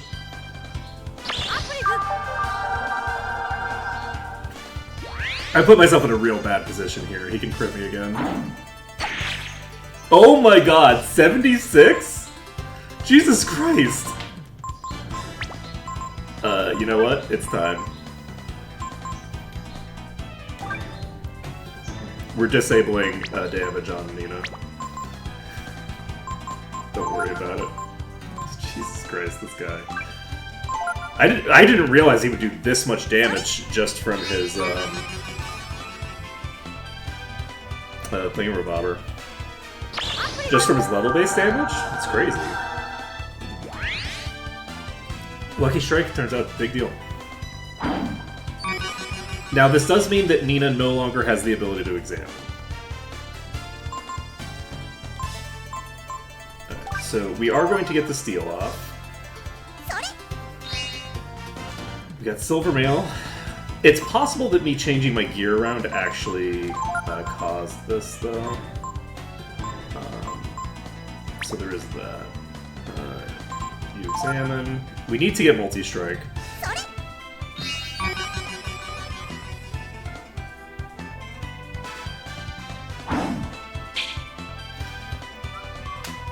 Okay, we got the steal. Are you immune to status effects? Because it would be nice to blind you. You are not immune to stat reductions. Oh, wait, you're not immune to stat reductions. Let's just get a little bit of a slow up. If I can slow the boss, then I can get X turns on Arc, and then I can snooze on the X turns. This fight gets a lot simpler if I can snooze on the X turns. Okay, Venom Breath's coming out. Nina is tagged with that, unfortunately.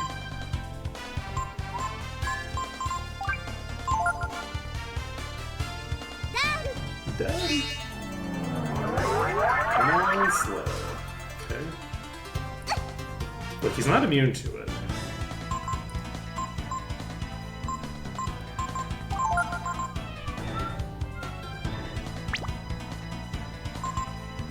I am just going to keep examining for now, because I can't be killed by poison.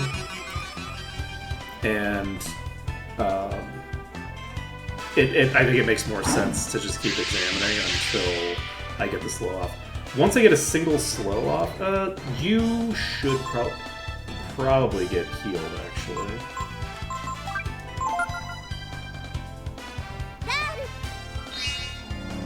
If you multi-strike when I purify, I'm going to be very annoyed with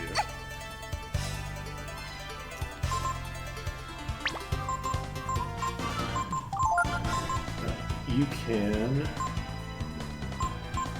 And I need to do this, because otherwise I'm going to take too much damage from the poison effect. Because Arc does not have that big of a buffer. Yeah, I think changing my gear around might have screwed me here.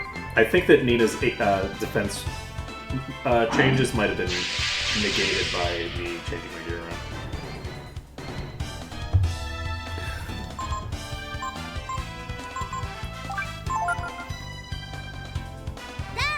Yeah, he has 4 psionic resistance, so in theory this shouldn't be taking this long to get just one application. And one application is probably enough to... well, it's going to take more than one to get it. We are going to snooze. I'm running... Yeah, it's a snooze. This guy's a pain in the ass. He has so many abilities. He only has like a little over a 10% chance to use multi-strike on any given turn.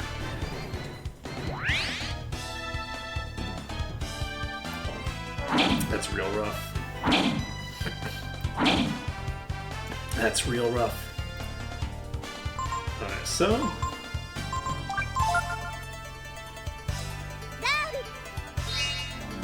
if we get the... okay, we got the first speed down.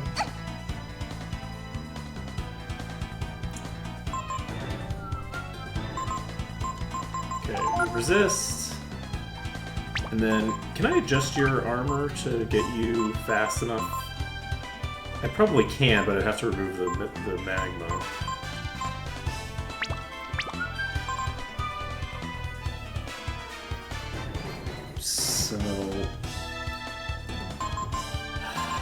I don't know how many... I really wish that he had a more reliable behavioral pattern.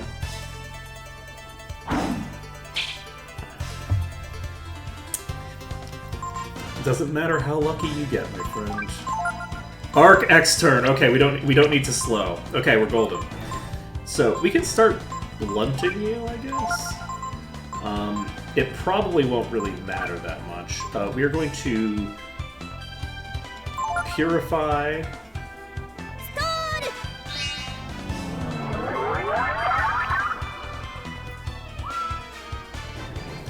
Stat reduction abilities are not that good for most boss fights when you're playing normally. But if your goal is to learn a skill from a boss, being able to slow it down to the point that you're guaranteed X turns is really useful. Like, it's a pretty big difference. What else are you gonna do? You've already stolen.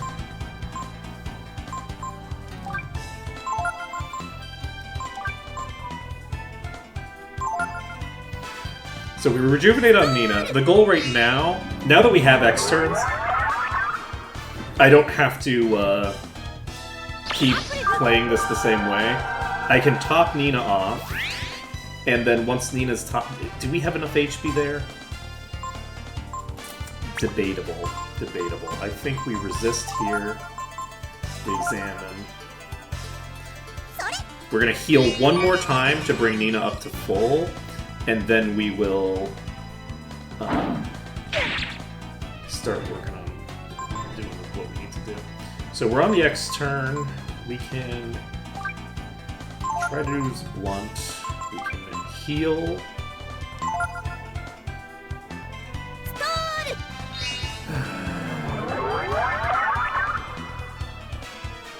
I should probably cast a few shields. I have a suspicion that I reset my defense on Nina. I feel like I probably reset her defense when I changed her armor, and so it's like not. I don't have the modified value at all. So we're gonna actually cast a shield, and you, because she doesn't have anything better to do. And you are going to snooze.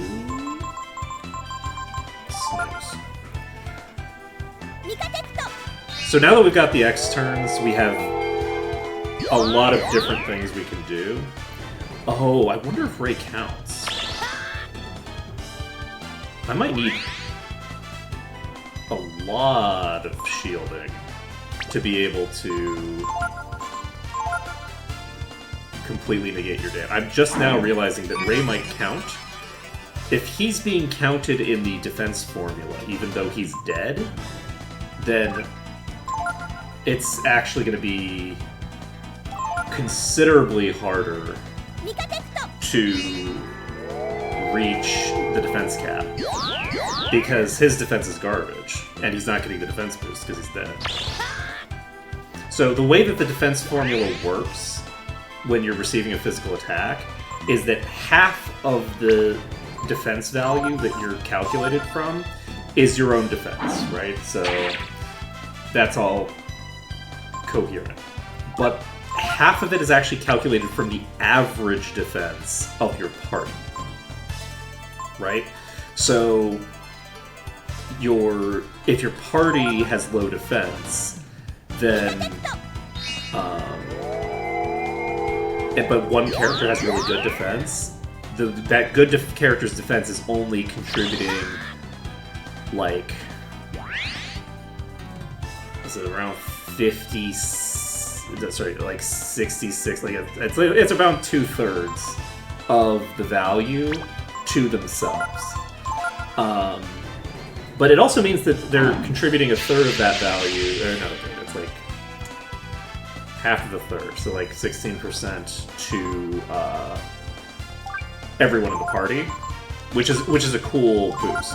Having anybody with good defense in the party benefits the entire party. And having someone with really low defense really hurts the party. Defense is kind of a weird stat in that regard. So.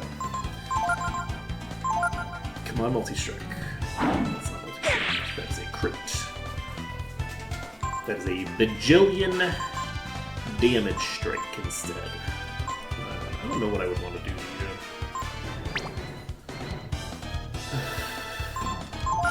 I think she's done until we're ready to actually start dealing damage to the boss. Which we are not really ready to start dealing damage to the boss yet. Let's see. I should have probably done a proper heal there.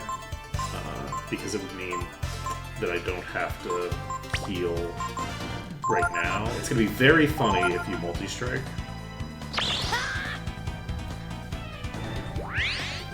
You choose this turn to multi-strike. Okay.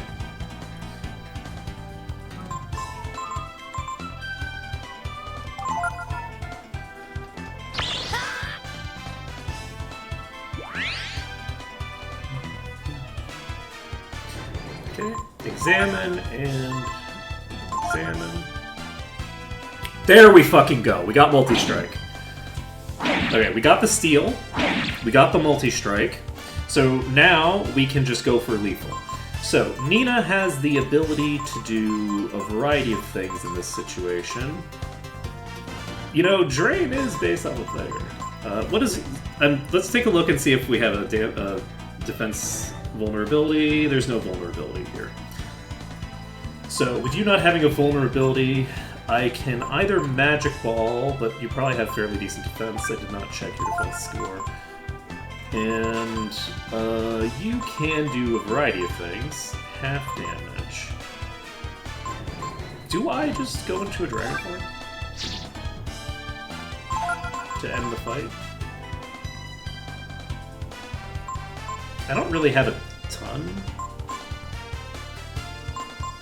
of AP. I'm a little concerned about Nina getting hit with fingers, but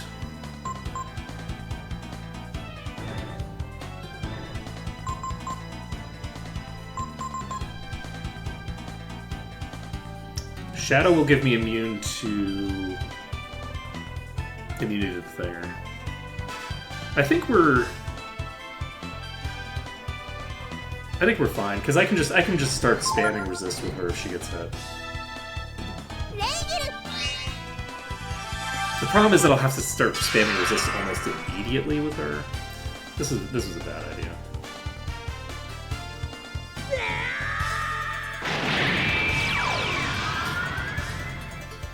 Because if she takes another hit from anything, she's going to need to start spamming resist. So, I did already monopolize, but I'm going to do it again just because I'm afraid. Okay, we poke. And should I have gone into Dragon form instead of Whelp form? Maybe. I forgot that you had reprisals, actually.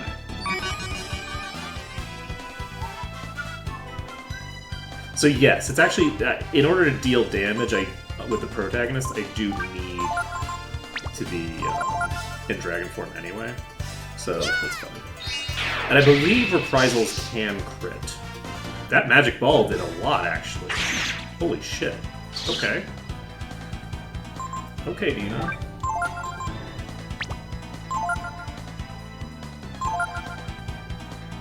Wait, I'm always worried that I'm going to forget to have done something, especially in a fight this long. Venom Breath comes out. Oh, and I can't cure this. That's concerning.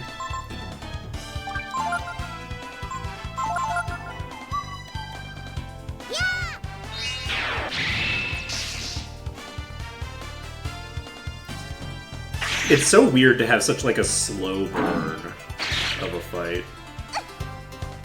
I do not usually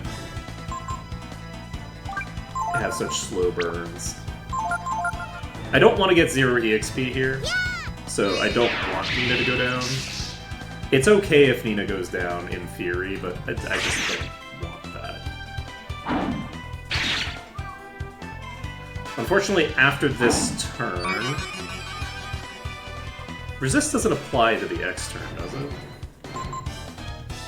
I think it does.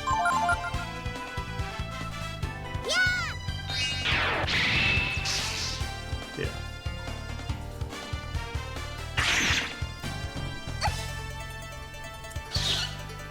Alright. We're gonna go for one more turn of full damage. And then we're gonna wait for Arc to get dropped out of form. Later, Ceres. Resist comes out, does nothing. Resist only matters if you're faster, and he's not really fast enough to realistically outspeed. So our damage output's gonna drop once we're only able to do this in X turns, but should be fairly smooth. But yeah, she's now low enough that on the main turns I do need to resist.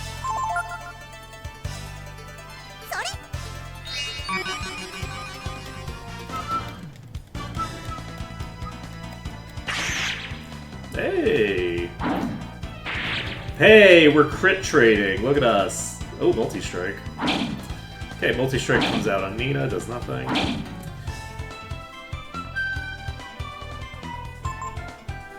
Alright, so Nina is going to Magic Ball, and we are going to Purify.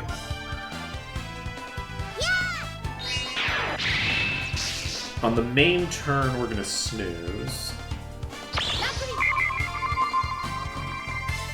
And then, it's because we need to get AP back.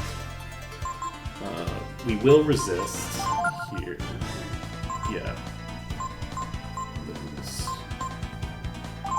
Let's get our resources into a slightly healthier position. He has a lot of HP.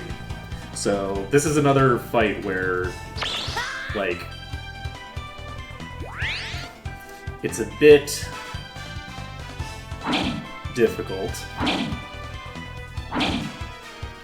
But things should start smoothing out very shortly. I'll have more control over which party members I can bring to things. And we are approaching the point where I will actually be able to level up everybody. One of my goals is going to be, because everybody needs the same master, basically, right now. One of my goals is to actually just get everyone to around level 19, and we could just do kind of a bit of a comparison of, like, what do the different characters look like in, at this level. Like, with the builds that I'm going to be giving them, how strong are each of the characters. Because one of the things that I don't do a great job of with my spreadsheet is keep track of, like, the different equipment options that different characters have, which has a pretty sizable impact on their relative effectiveness. Like, Peiko, for instance, has very, very high base stats, but also has access to garbage gear. So, for some points in the game, that matters more than others. Like, for right now, Peiko's armor is fine, because Peiko has access to the Crepe Cape that characters like Nina are using as their best in slot. But that doesn't last forever. Eventually, everyone is going to have way better armor options than Peiko has. Peiko's weapon options are pretty bad. Not as bad as armor, but not very good. His best weapon is only 85 base power. So, like, he's not in a... He doesn't have a lot of defense coming out of his gear, but he does have an obscene amount of defense coming out of his base stats. So we'll see how things go in that regard. One thing is that I am building Peiko in a way that is going to get... Okay, so you are... I don't know how much damage this does. That does a lot of damage. Holy shit.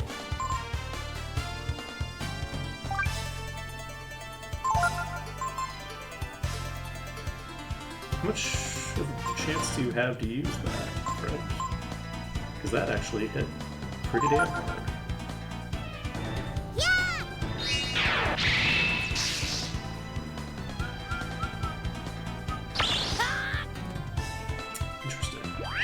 So Nina's gonna just resist here. We're gonna have to resist for a few turns. We will use Snooze, but I probably should have used Rejuvenate on myself. Using Rejuvenate on myself would... no, it doesn't matter, because the boss is... we still have... we have X turns. So we're no longer at risk of oopsie daisy, I left myself too low to be able to survive the next hit. Yeah! Hey Edgar. It's going pretty good. We got multi-strike, we got the steel item, the silver mail. So we're just slowly whittling away at this guy's HP. We will Snooze first, and then we will, on the X turn, grab the heal. No, this is far from our first time playing. We're doing like a very specific, weird build where we're doing a bunch of completionist nonsense, and also doing like mixing a little bit of low-level game shenanigans in there. Just a little bit. We have EXP controls in place because we need to wait on certain characters being able to get certain masters. But it's not like a low-level game in the classic sense, right? Right now, and Nina's like not even slightly low-level. Nina's like eating all the EXP for the whole party, so she's just a monster.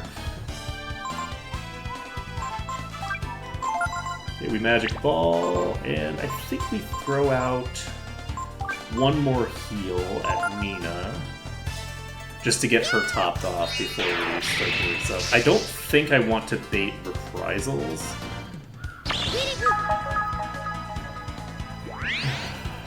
The boss should be well under half-life.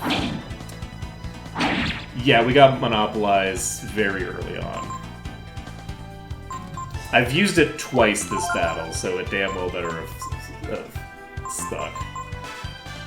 Let's see. What do I want to do here?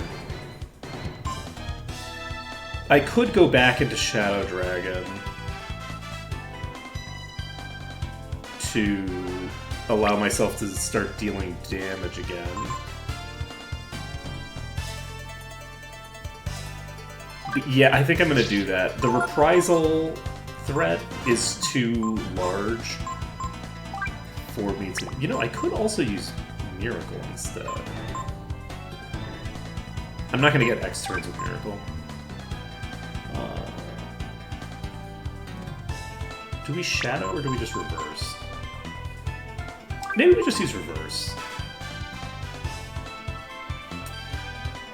It's cheap. We'll just use Reverse. It's fine that we're not going to be immune to the poison, because the poison isn't really that relevant on the dragon form.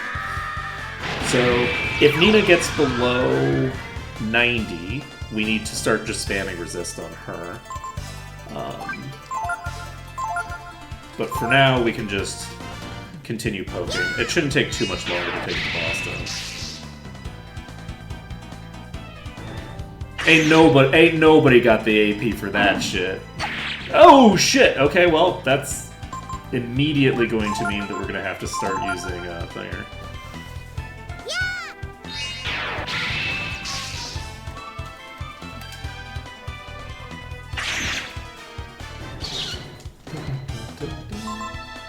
Okay, we can go ahead and use resist. I can't believe I have to immediately start resisting. This completely wasted the move into dragon form. Okay, but it's fine. It's fine. Could Nina have done that if I had just thrown a heal at her? Yes, but don't worry about it. Okay. So Nina levels up again. And Nina is getting a little up there, but she's only 26. We're fine. We can get her all the way to 28 without running into problems. Happy now, you freak tiger. This is what your power is for. To get rid of those who get in your way. Too bad. But it looks like the people you're looking for, Baleo and Sunder, have already been killed by that kid over there. Cough, cough, cough. And then he just disappears out of existence. Convenient.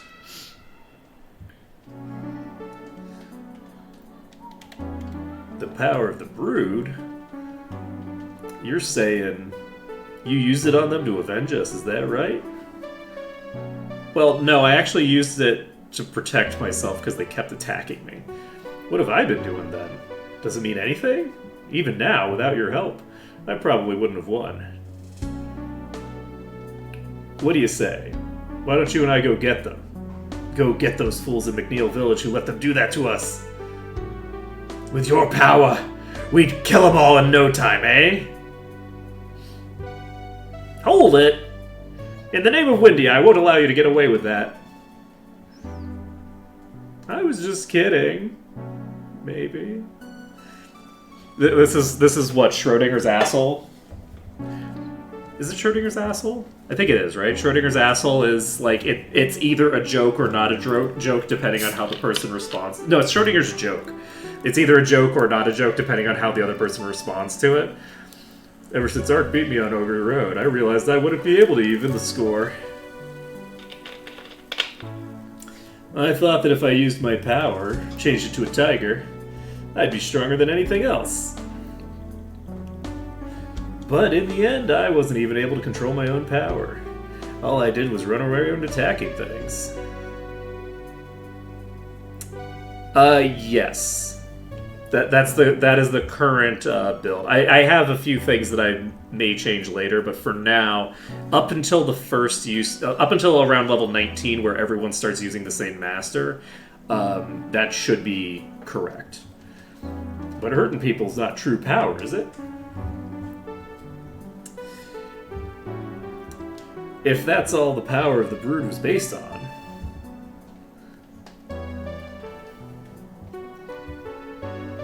I would have had no hesitation in exterminating them. The brood fought a war and almost destroyed the world. Isn't that the power Nickbo was talking about? They didn't fight a war, they got exterminated. Probably the same power of death and destruction, only on a scale completely beyond yours or his. How many times do I have to say it? Ark's not going to destroy the world or anything. Why is there such a power, such dangerous power in the world? Now that the brood have been destroyed, the only one who can answer that is our god. So that's why you want to go meet God? You don't joke around, do you? I've got a few questions of my own. Like, why do people in Mikvah like me have our powers? I mean, the Fairy Village, technically you can, like, max out every stat for every character, but it's not fast. It's pretty time-consuming. And I'm a live streamer. Like, making things interesting is kind of the whole deal. The nice thing about doing a build like this that's really aggressive with certain characters is it allows you to play with a lot of different things. The first thing is that Nina is the character that most people use the least, and having her be the carry for the bulk of the run makes it so that it's interesting, like being able to utilize Nina for all of this early game stuff. So that's one component of it. The other component is that it's just fun to come up with builds and come up with, like, the stuff. The experience management is fun, and I like to play around with power levels. I like taking. It's enjoyable to sacrifice, like sacrifice power and do things more in a more hard way early, in order to gain like just being extremely overpowered later, right? I think that that's a fun sequence. But the other thing is that, if I'm being honest, the fairy village is like kind of just completely irrelevant for most of the characters, in terms of like there's just no need for it, right? Like by the time you're level 50 on the protagonist, you can max out your power and get X turns on everything in warrior form very easily.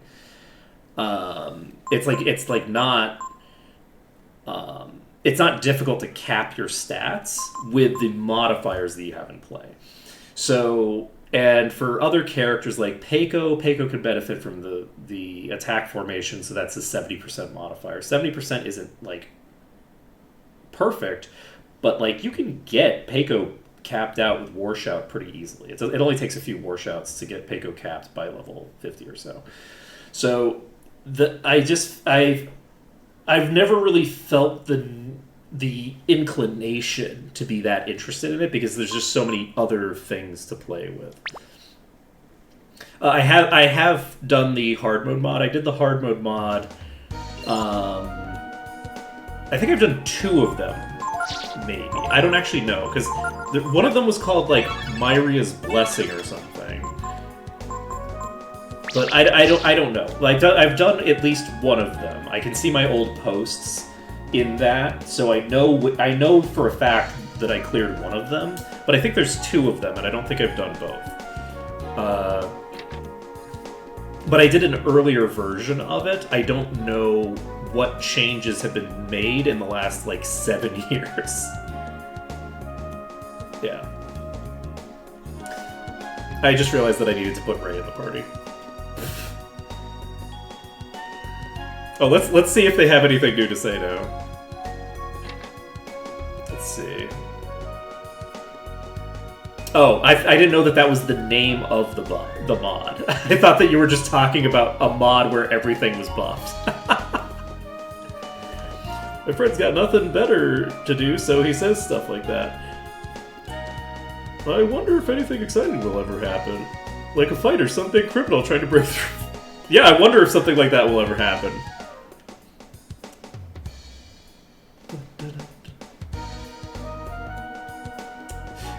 I have not looked at that. I'm not sure whether I'd be interested or not. I'd have to take a look at what they do.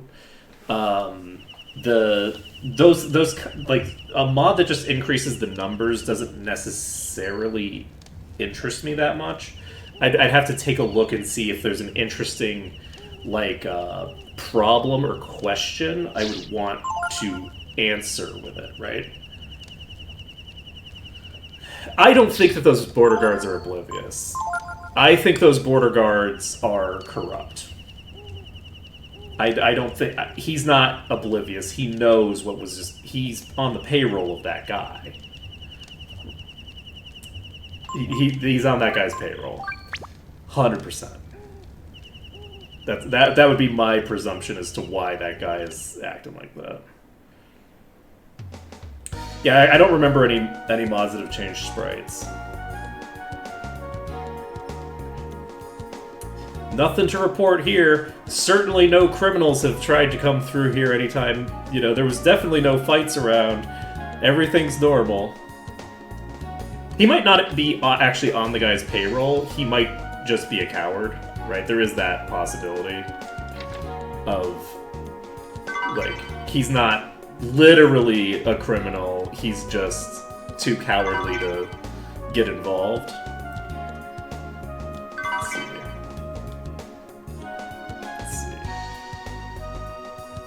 What's the Necrom? How many mods? Is Necrom also for this game? It's actually been so many years since I played Breath of Fire 3, which is shocking to me.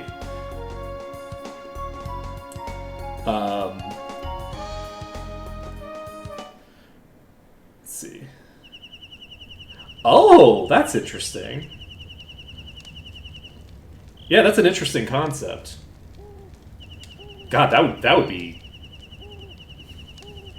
an interesting puzzle. Oh God, especially with the Lucky Strikes.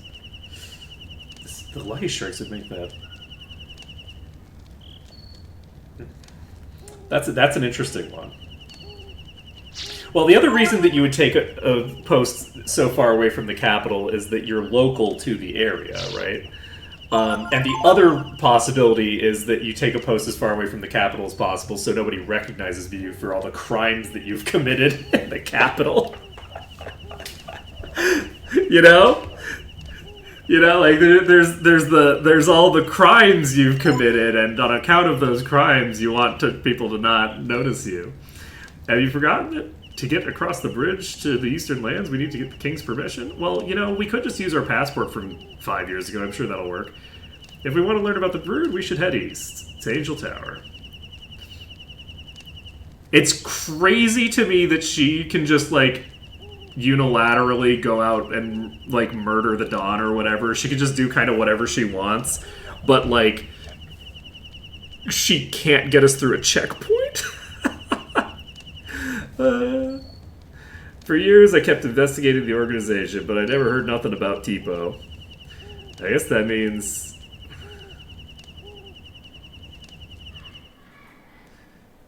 Yeah, I'll have to actually replay Breath of Fire 2. I think that I've played both Breath of Fire 1 and 2, but I don't remember them very well. I've only played either of them once, and I did it on stream. Problem with being a streamer is that you're always dedicating a significant portion of your brain to the performance, even if you're not that performative. I'm not a super performative streamer, but like it is a social environment, right? So a portion of my RAM is always dedicated to the social environment, even when there's no one in chat, right? And as a result of that, it is harder to remember the plot. When you play a game for stream, you have a tendency to miss things that you otherwise would not have missed. That's going to be my excuse. But yeah, so like I only very vaguely remember Breath of Fire 1 and 2, so I should replay those at some point. I also want to replay Breath of Fire 4, not because I don't remember it, but because it's just such a fun game. Breath of Fire 1 and 2 are, like, directly connected, and then Breath of Fire 3 is kind of like Breath of Fire fanfiction, to my understanding. Do we have to go through Mount Levitt every time? Do we ever get the ability to skip Mount Levitt? We might not ever get the ability to skip Mount Levitt. I might have to walk through it every time.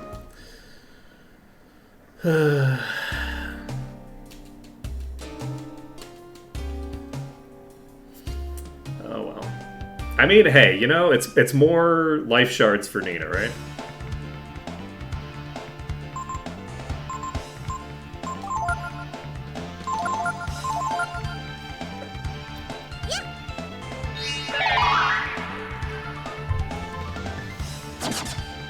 Oh right, you're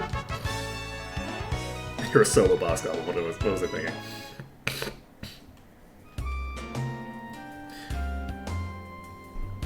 I will say that Windia... I don't know that this area is actually part of Windia.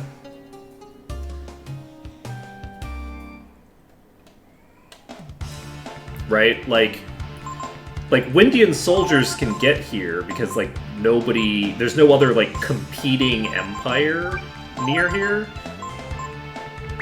But, like... What did I use? I used Monopolis, right? Yeah. But, like, there... As far as I can tell, like, this isn't actually part of Windia, right? I guess they do have border checkpoints there, but, like, this is a feudal, like, country. I don't know that Windia has any sort of, like, relationship with, as an example, with, like, Sin City. I don't know that the people of Sin City are Windian citizens. Right? Like, the people of Sin City are just a group of smugglers that exist kind of like outside of the bounds of like civilization. They've like made their own thing, right? Let's see.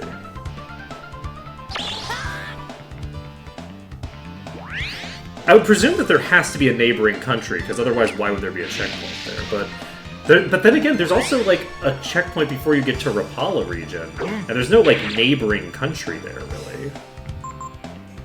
Unless you like consider like the Urkins to be like their own empire. Yeah, that's fair, because they don't care about like the Empire is only gonna care, and I say empire, they're not an empire, they're just like a little city-state or whatever, right? But like,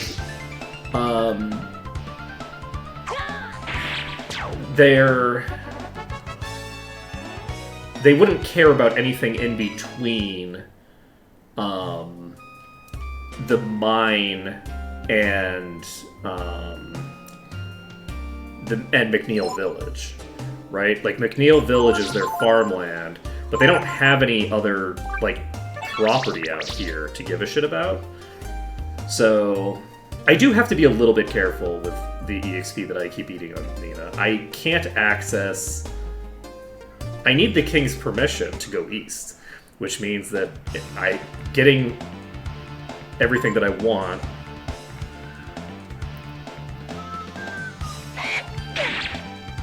Well, I mean, you need Chrism for, like, everything, right? Like, everything runs on Chrism. Because Chrism is functionally the equivalent of electricity here. Yeah, I'm wondering how long it takes to actually burn down your supply. Like, is it like... Excuse me. Excuse me. Is it like gas? Let's see. Let's see. Magic is pretty weak in this game. You know, there is Mjolnir. Mjolnir is okay. Right? It's not amazing, but it's fine.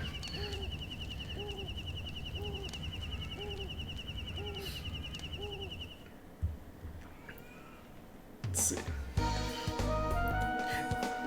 If you're exploiting a weakness, there's a decent chance that you're going to be able to just one-shot enemies. Like, I can one-shot the Lizardmen with lightning. But so like a Lizardman pack with all the lizards, I can just insta-get that. You can also just use Blitz for that, but Blitz costs you half your HP. So...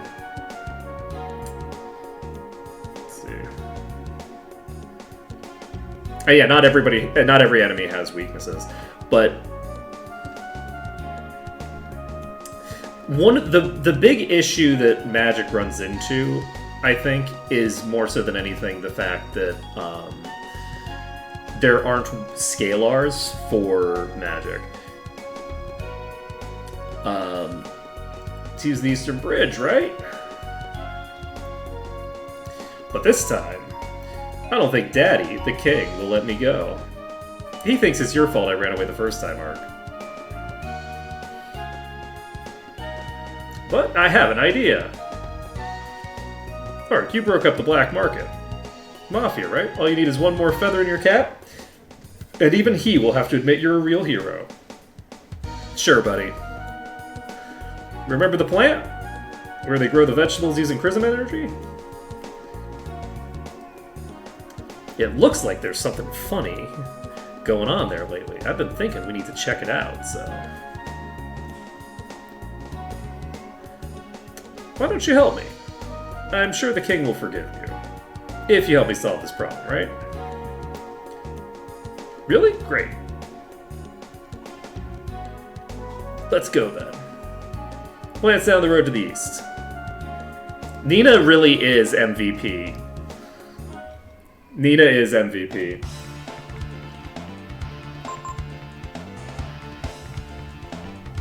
Yeah, the two fundamental issues that magic has is one, the highest scalar you can get is a 1, which is equivalent to a normal physical attack. So the highest amount of damage you can get is the equivalent of doing a normal physical attack out of Mjolnir.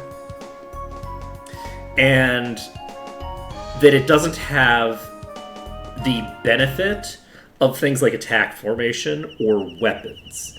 So a character, so like Nina right now has higher attack than she has it. Not right now, sorry. Right now, Nina has higher attack than she has it.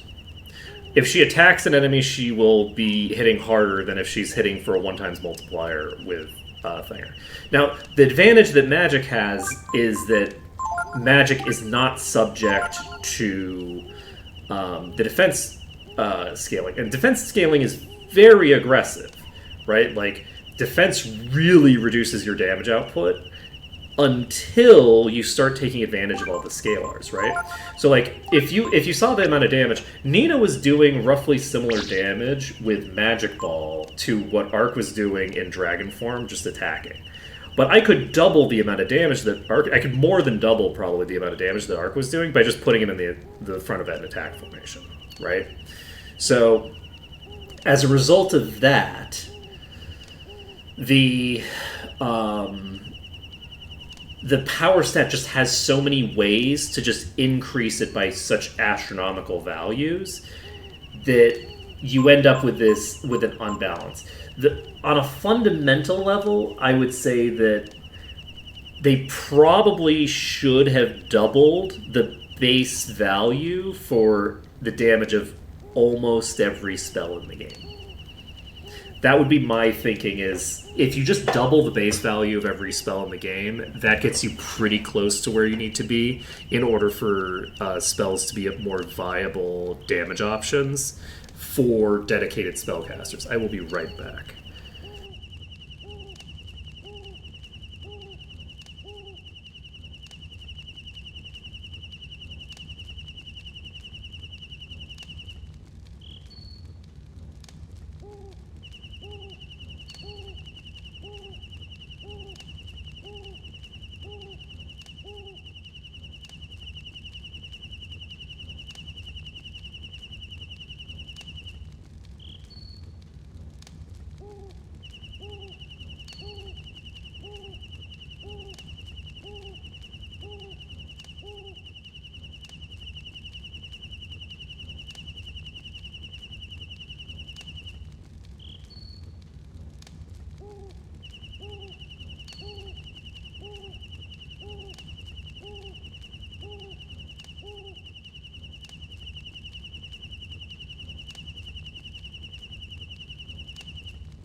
I am back.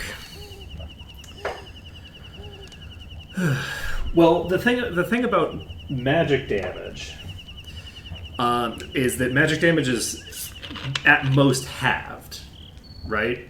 So because the formula is percent based, physical attacks have to deal with the potential that they just get completely negated by enemy defense values, or vice versa, which you just don't have to worry about because the cap is kind of hilariously low for magic defense, because magic defense has damage at maximum. Like, you can get 50% damage reduction, which is good, but the investment to get up to 250 int that's crazy. 250 int is an insane pull because you can't get it from anywhere. So it's a considering the amount of effort that's involved in getting up to that level of int, it's a very small amount of defense. You can technically get there. It's just that you're sacrificing a lot to get there. Like, they're the easiest stat increase items to farm, but you know how you can get to 250 defense? Just equip some decent gear and be level 1. You know how you can get to 250 attack? Put on a piece of gear. And be level 1, right? Like, there's a huge difference, right? You can not just get to 300 power easy. Oh, no. You're just looking at the listed power. It's real easy to get to 999 power. If you're at the front of an attack formation and you cast, like, a, whatchamacallit, you cast a War Shot once, you're probably at max power. Right? Not if you're Nina, but if you're most characters. This is a little bit of an exaggeration. Little bit. But, like, I think it takes, like, I don't know, like 3 War Shouts on my previous run that was not very well optimized. So to get myself up there, like I'm trying to think of what it was. Yeah, like that was not a very good. I think that was just sitting under Fall Forever. Yeah, well, the thing is that War Shout doesn't really help the protagonist because the protagonist has too high an attack modifier for it to matter. Like, if you're level 30 and you're using like a golden sword or not a golden sword, the royal sword or whatever, like you're probably just capping out in warrior form from the back row, right? You don't need to be at the front row to cap with warrior form. You just get so much attack power. There's just so many fucking modifiers to it. I haven't played a randomizer. No, I'm not super into randomizers in general. I never play a single game enough for me to want to play it but random, as opposed to play it straight, if that makes any sense. If we don't get the valve turned up soon... Right, honey? What do you think? Huh? Oh, the parts I asked for. Just put them down over there. Whoops, not the parts. Sorry. I love Momo.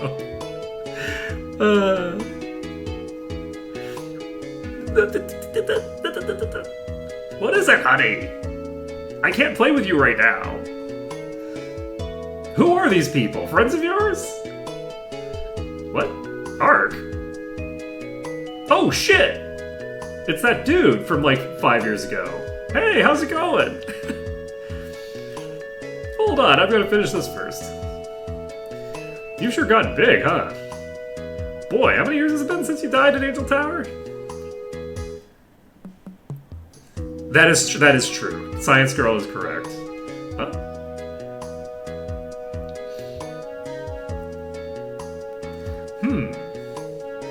Gar tried to kill Ark because he thought he was an evil dragon.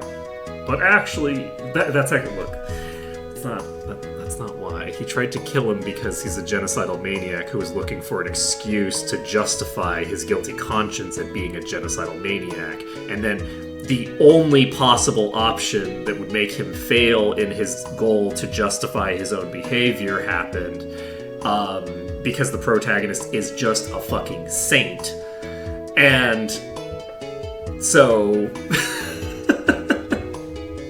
to be clear. But actually, you don't know if the Brood are evil or not, so you're gonna meet God to ask? I don't really know anything about the Brood. Why would you think they're evil? The only thing we know about them is they didn't fight back. All we know is that a genocide was committed against them, and they did nothing wrong. All I understand are some machines, sorry. Momo? What about the plant? What's wrong with it?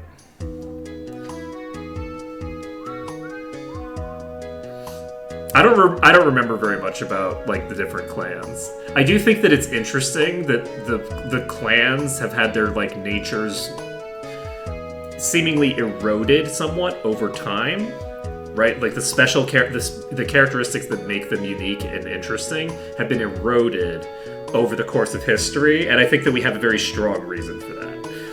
I think that we have a very strong person who might be responsible for that. Oh yeah, listen! The Director Palette is missing! And the plant's falling apart. Bad crops are the least of our problems. If we don't do something soon, something awful could happen. Her ears do look more like dog ears to me. Like specific types of dogs, like floppy-eared dogs, but for whatever reason they aren't floppy. It's like a floppy ear on a non-floppy ear. Mutants appearing, Chrism reactor overloaded, just about everything could happen. The only one who knows what's really going on is Palette. Well then, we have to find him and ask him what to do. I guess. He sometimes disappears for a while, but I've heard he never goes too far. You mean you might know where he is? Let's go look for him then. Okay, honey. Momo joined the party.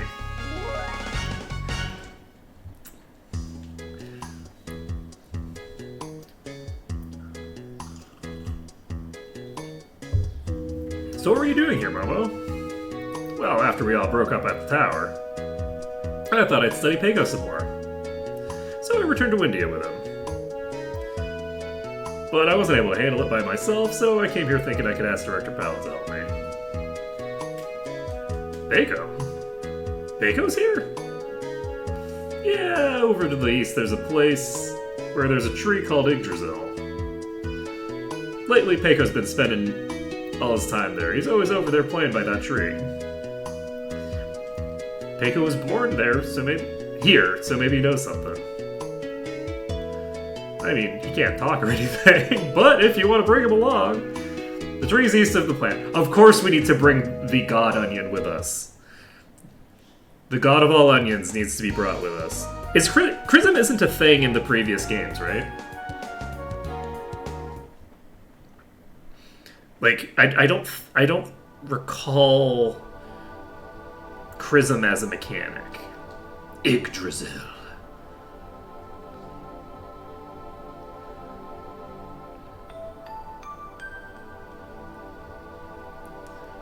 A legendary tree said to be the embodiment of an ancient sage who taught the world the meaning of true wisdom. Enshrouded in green, awing all to view its majesty. You gotta love how they're just like, yeah, man, it's gotta be a human. It can't just be the, like... It's been a symbol of faith to all as the holy guardian of the forest for untold ages.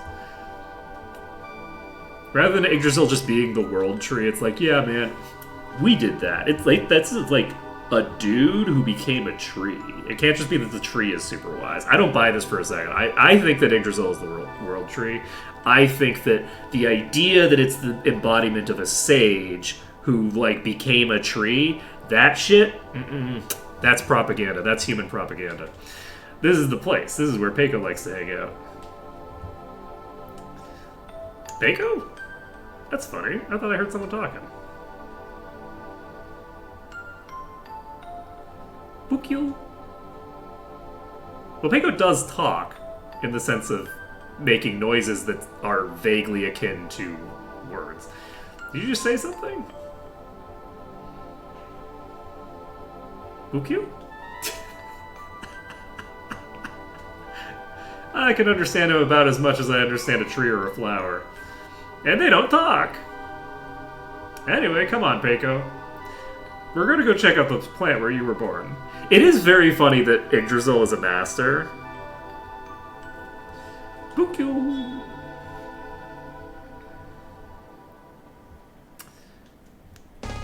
Peiko joined the party. Well, the thing is that if it's the remains of... If it's just the remains of magical creatures, you would expect that magical creatures dying would give you Chrism.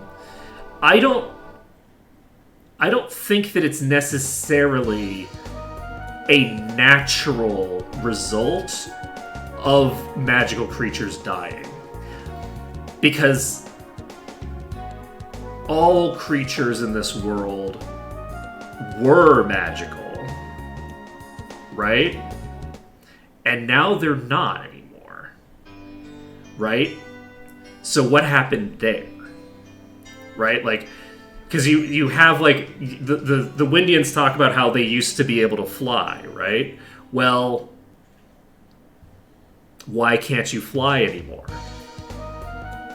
And so I think that the creation of Chrism energy is not dissimilar to the in Expedition 33 when people are killed by the Nevrons. Their chroma is trapped in their body. It's not released from their body.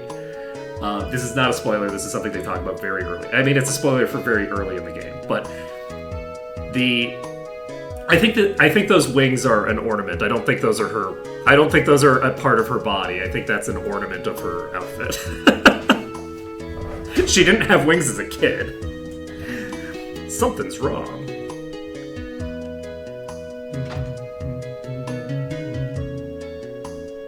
Couldn't they all fly as whatchamacallit? They all had wings, right?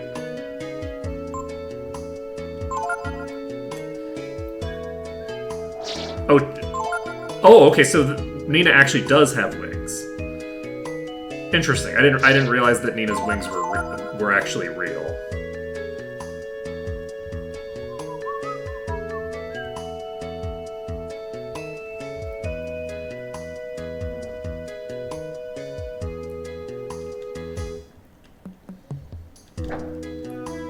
Because, like, I feel like all the Windians had wings, right? Yeah, there's an old man in Windia Castle who has, like, the little tiny wings. But I also kind of assumed that those were ornamentations as well, I'm not gonna lie.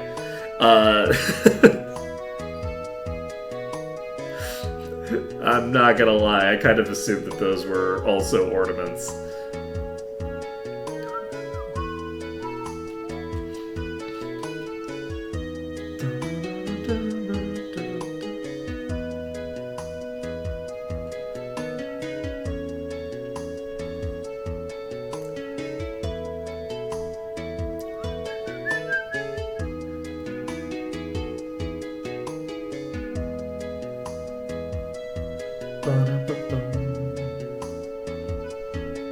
Oh, I don't have Peiko in the party.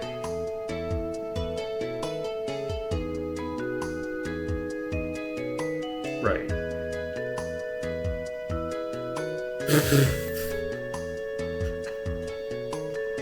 Don't worry about it. It's fine. You don't need... Why would I need Peiko? It's fine. It's not like these rocks are here for a reason. I don't know, I completely forgot about needing to do this part before we continue on. We wander out.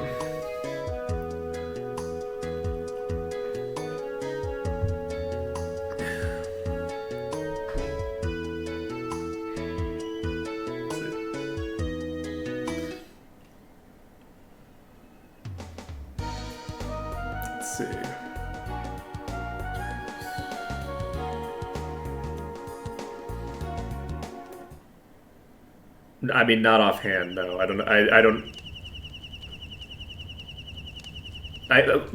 That is not sufficient to pull a memory, so I don't know what you're specifically talking about.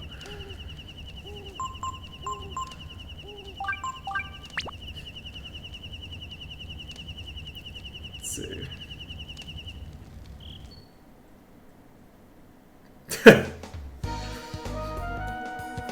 The only thing that I think I prefer about Breath of Fire 4 over 3 is the way the masters are handled.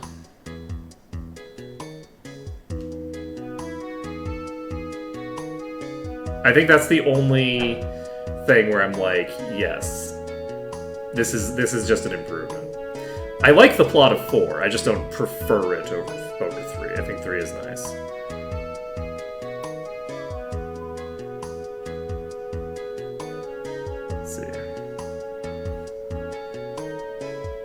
Yeah, I don't remember the specific door that you're talking about. Well, once I get to it, we can see.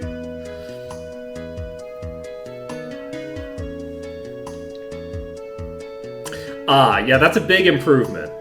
That's okay. You know what? As a mechanic, that is a huge quality of life improvement that I will definitely get behind. Oh right, yeah, because you can change mid-battle too, right? Like it's Final Fantasy X style. Can you do that in 10? Which game am I thinking? Yes, in 10 you can switch party members every time you get a turn, right?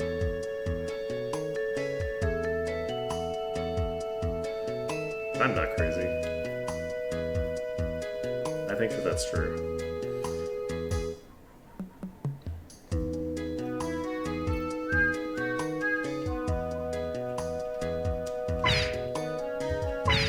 Yeah, I really enjoy.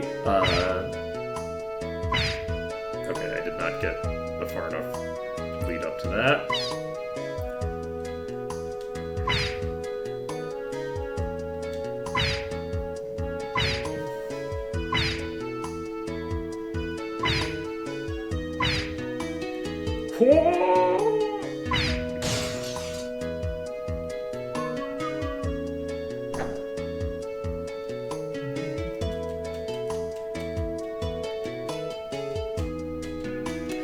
But also in 3, you don't get people's unique dialogue either, unless they're in the active party.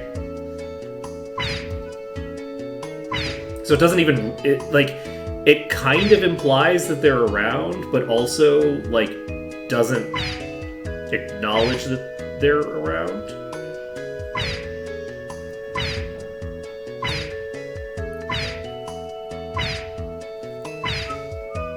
It's kind of weird, right? Like, it's a strange dynamic. Man, I think as a kid I really struggled with this one.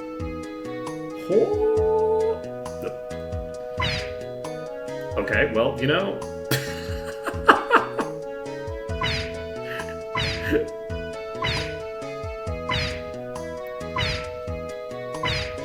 I really like I like the style where all of the characters are in combat.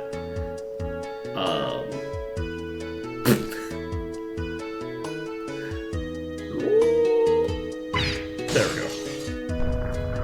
Buku? Wait, do we only need to do 2 of them? I thought there were like 6. That color. Chrism gas! Something's wrong with the furnace! Oh no! Buku?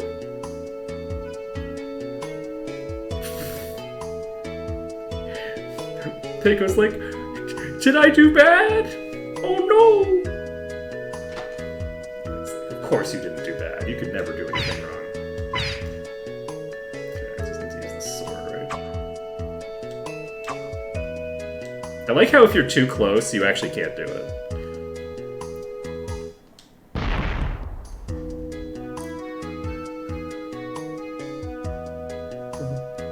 Let's take a look inside.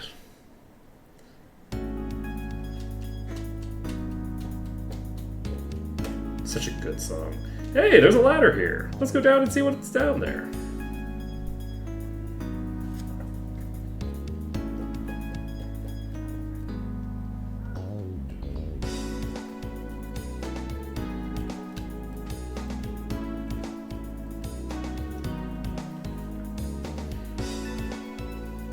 Would you look at this place? Hey, Ark. What do you think this place is for? Is it part of the plan? Is it the secret research lab of the director? But then this machine, very impressive. I wonder if the director built it all by himself. Or if there was another engineer. Engineer? Wait a minute. Oh, never mind. Come on, let's look around a while. I love the, you know, the like leading dialogue where someone just says a random thing that's like seems like almost a non sequitur, like, and then like they follow it up with like an makes you think, don't it? It's like the specific way that she said that leads her into thinking of a thing, and then like that, but it's like a full non sequitur. Because like you would think building a complex like that, you're gonna need like fucking hundreds of people, right, minimum, like to do something like that. Like that is a project. You're not doing that with a person or two people. Like there's no contract workers at all. This is just 100% the work of two guys. This is that capitalist realism calling. That's not really what capitalist realism is, but we can call it that. Why not? The idea that like the person who owns the thing just built it themselves, and like it wasn't built by the workers who built it. We will, in fact, ignore the fact that those workers even existed. The Machine Guild is like the only welders. Exactly, right? Like, and they're a fucking guild. That's union work, right? Because guilds are proto-unions, I believe. Let's see.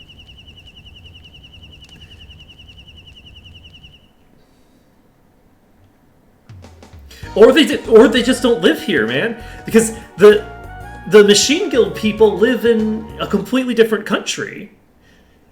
Right? Like, you need to get specific permissions to come into this country through that checkpoint, right? So, actually, you don't even need to kill the workers. You're just using foreign laborers who, they come in, they build that whole thing, and then they leave. And then the only people who know about it live in, like, the other side of a volcano. There's, like, a legal checkpoint that they're not going to get through, because how do you get the permission how do you get the king's personal permission to go through the checkpoint? If you can't go to the king to get permission to go through the visa, right? Well, I would assume that he smuggled them in, right? Because he has connections to Baleo and Sunder, right? Baleo and Sunder can definitely get people across those checkpoints, right? Like, there's definitely, like, the director is not, Director Pallet is an idiot. And he explicitly takes lots and lots and lots of chances. The one thing we know about him is that he takes a lot of really dumb risks for no reason. Like, he tried to murder Momo, and then he just had her working at the plant for 5 years? Like, he tried to have this child killed, and she's just working here now. Like, yeah, no. Like, not like he's not really the, I'm gonna cover my tracks perfectly kind of villain, you know what I mean? Evil mastermind, Pallet is not.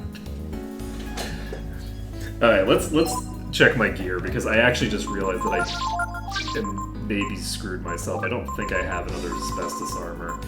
So you are maybe gonna struggle, Fred.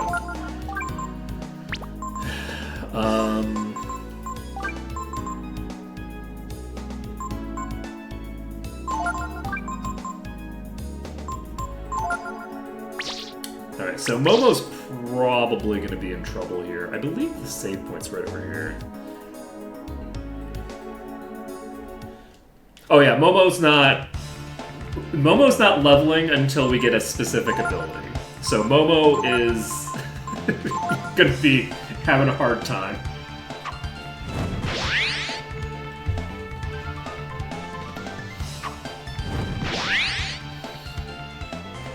Okay, so what is your behavior with Flame Strike?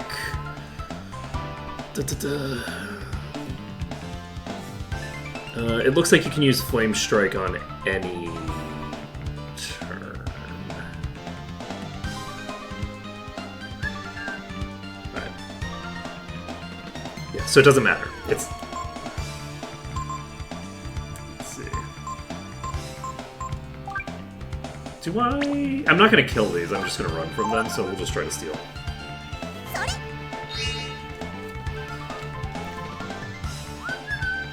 Okay.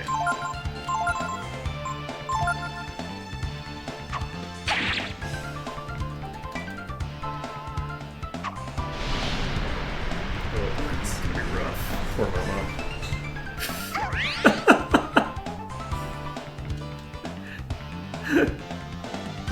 Do I feel bad enough about this that I'm going to... that I'm gonna go pick up Gar just to take the asbestos armor off so that I can give it to poor Momo. I guess I could give Momo the ring, actually, now that I think about it. I'll give Momo the Ring of Fire for this turn.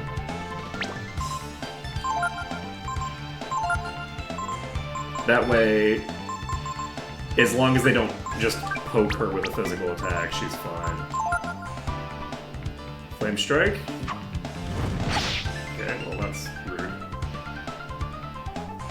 Okay, we don't get it. I have one Magma Armor. It's currently equipped on Arc. Actually, you know what? Arc's the one who can actually heal himself. Now that I think about it, so maybe I should have the Magma Armor. Oh, right, yes, I just stole that. Don't worry about it.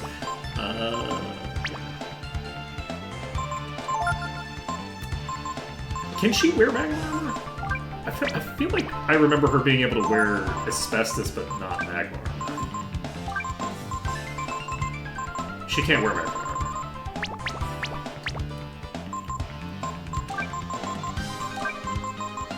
The rules... Momo is kind of like in a weird position where she can equip a lot of good stuff, but she can't equip everything that's good.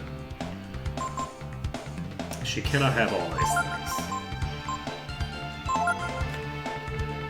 Okay, Fire Breath comes out. This does heal Momo.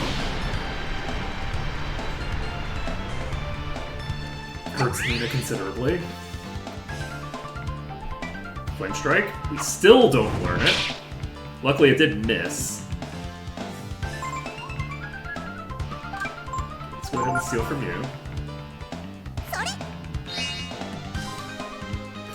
Okay. And now, do I want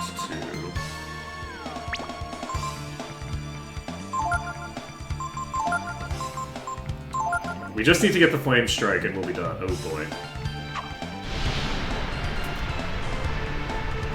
It occurs to me that I should have done this differently, because now Nina's down, and Nina losing max HP is not good for me.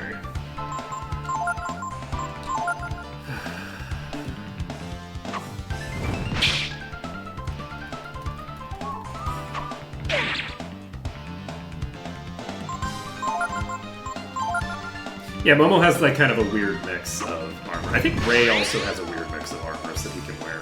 Because he can't wear all heavy armor, but he can wear some heavy armor, I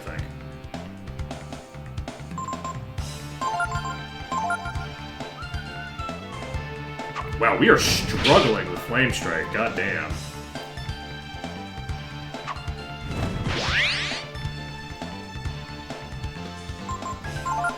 It's like, we've seen this shit 1,000 times. Not enough AP for fire. If you run out of AP and don't have the ability to Flame Strike anymore, it's gonna be really funny. Oh, we got the function. Okay, we're rolling. Perfect. Perfect. Alright, let's get the hell out of here. Okay, we've learned Flame Strike. Yeah, poor Peiko. Peiko has like a real rough...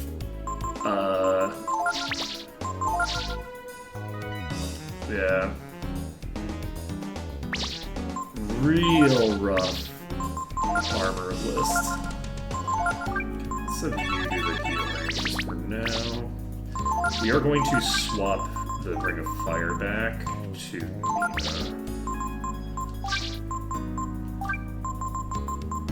Wait, why are... Oh, right, because I was fighting a boss. Okay, unfortunately we have reduced her max HP for now. I think this room... This thinger... I don't have Raise Dead as a spell yet. So, nope. I'm not using any consumables.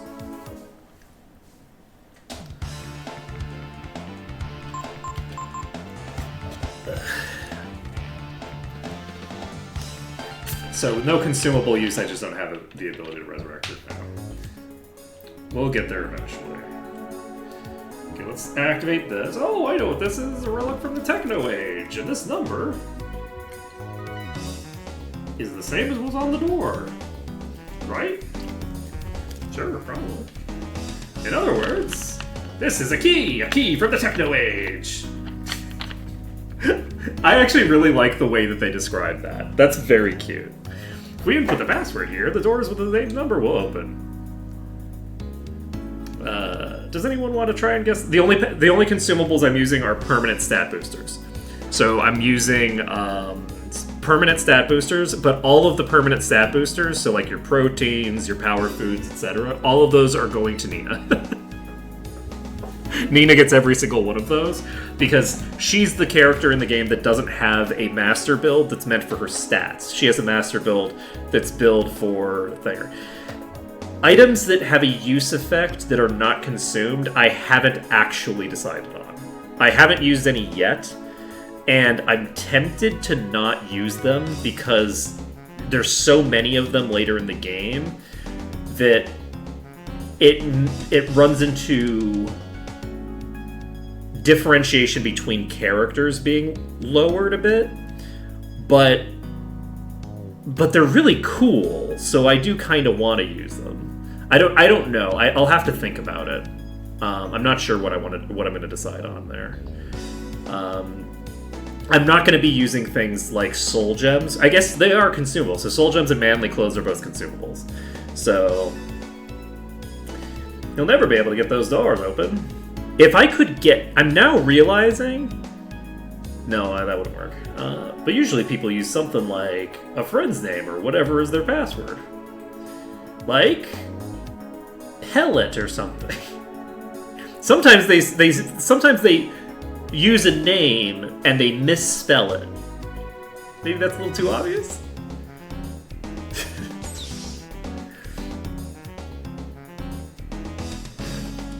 I don't believe it. It opened. Well, now we're getting somewhere. Come on, let's go. But I do have two different sources of the shield spell already. Top tier. It's some top tier password work. So I can rest here. I don't want to rest. Is there not a save point here? Is there not a book? There's just a bed. I don't really want to... It's been quite a while since I've been forced to rest. Like, my party isn't... in a position...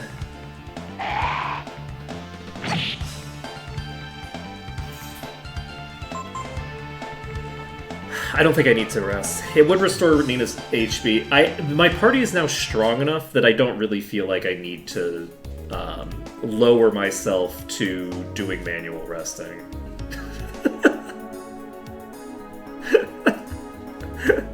I don't think that I need to do it, so I don't think I'm going to.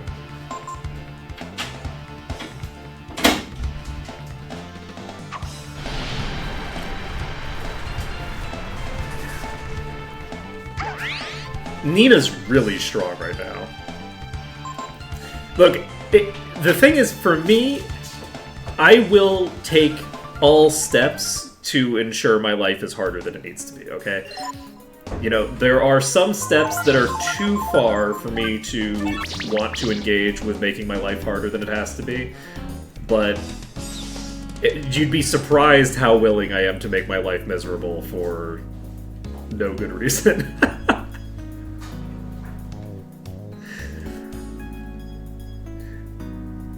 There's a lot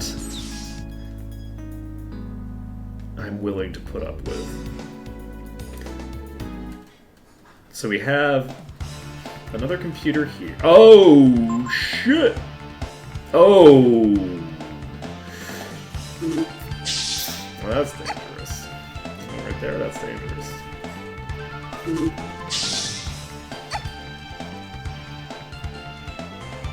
I'm sure it's fine. It's big! It's big is what it is. That's a big fucking pack right there. The one person that doesn't get healed by that? How fucking dare you?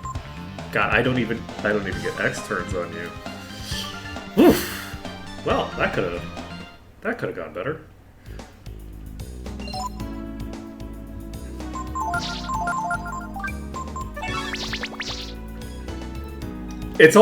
There's a lot of packs that can be way bigger than you'd think because you're never going to run into them. In Marileap's Pond, there's like pack sizes of 8 that I could not figure out how to actually trigger to happen. I think the max I got was like 6.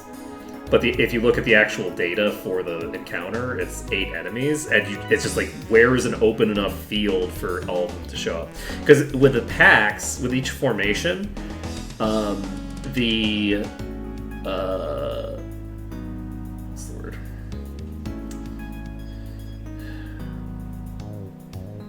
My brain is broken. For the enemy formations, depending on the size of the area, you'll have a formation that includes 5 enemies, but you'll only see 2 of them because only 2 of them can fit in the room. It's pretty cool. Too much exposure is dangerous. You can't spend too much time here. Well, I'm sure it's fine.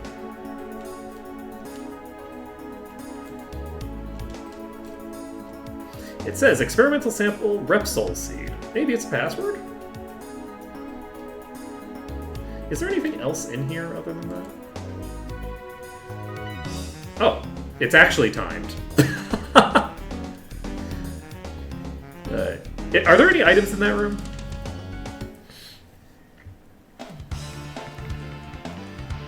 Anyone know offhand? I don't remember if there's any items in there. I guess we could just walk back in.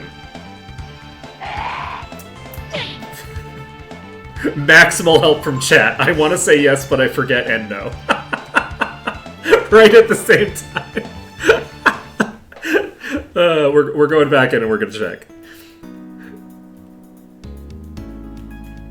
I don't think there's anything else in here. This is a very small room. Yeah, I don't think there's anything else in here. Okay, we're golden.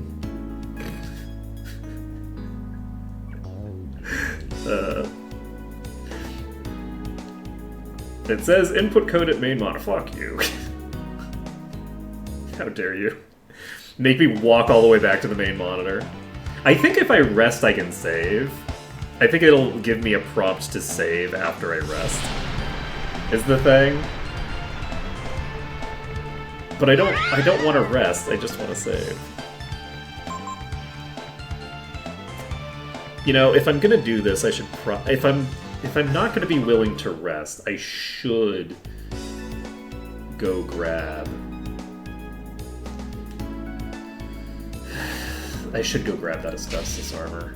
Because it'll protect me against the AoEs, it'll protect me from the flame strikes. Like, Momo is very vulnerable right now.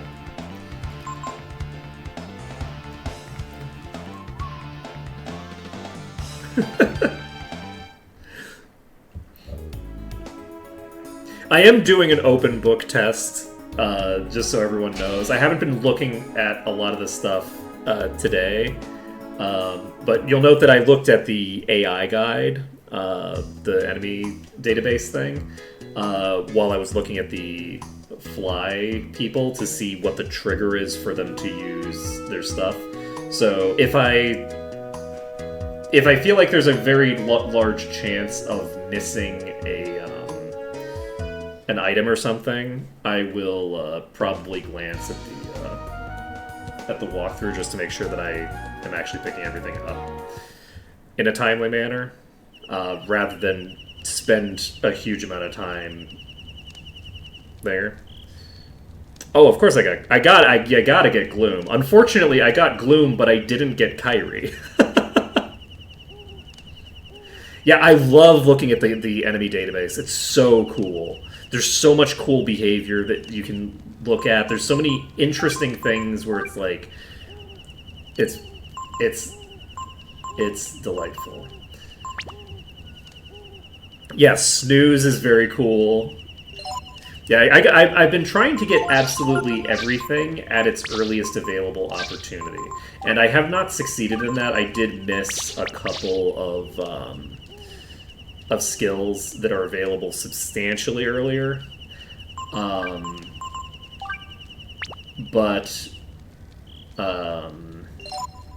like I missed Jump. I got it at the Dawn of Mine finally, so I think we're caught up on enemy skills now, but actually, wait, no. We will... Oh, wait, no, we can't... No, we have to have the magma armor on the protagonist, because...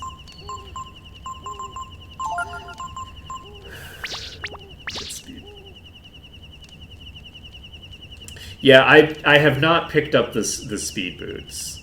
That is not a thing that I reloaded for. I did not reload for the speed boots.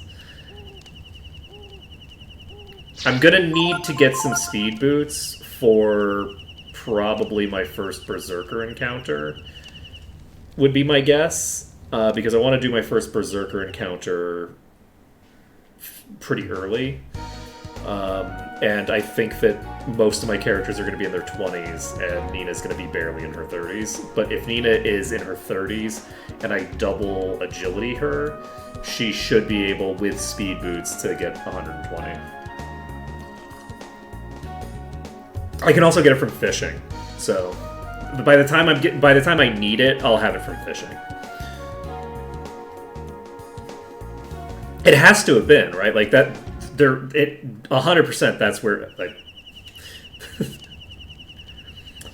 I'm not gonna get the speed boots probably, but I did just look at the map today and go, oh hey, there's a cool map here that would allow me to just like go get all of the desert treasures when I enter the desert. So that is gonna be my plan. Yeah, is to just get all the desert treasures when we go to the desert.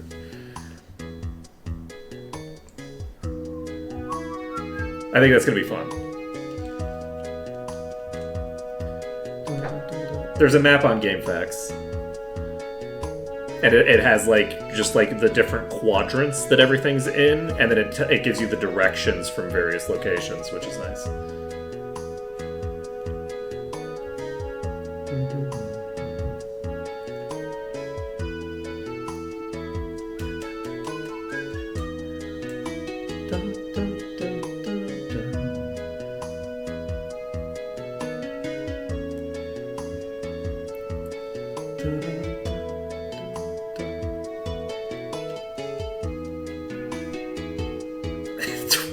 20 years ago. Oh man. Wait, did I? No, this is the right way.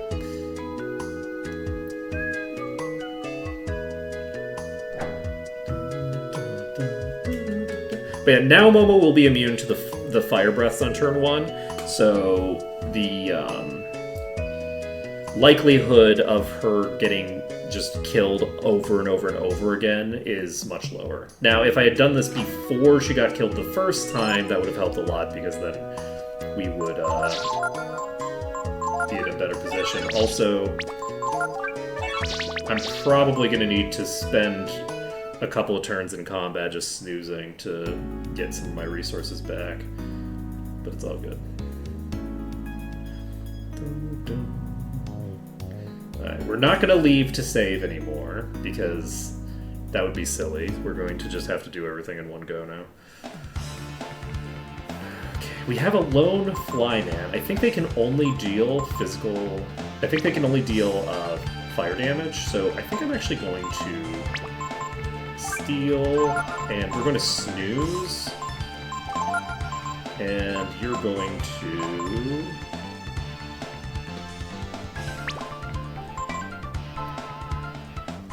Snooze is more powerful. Rest doesn't put you to sleep.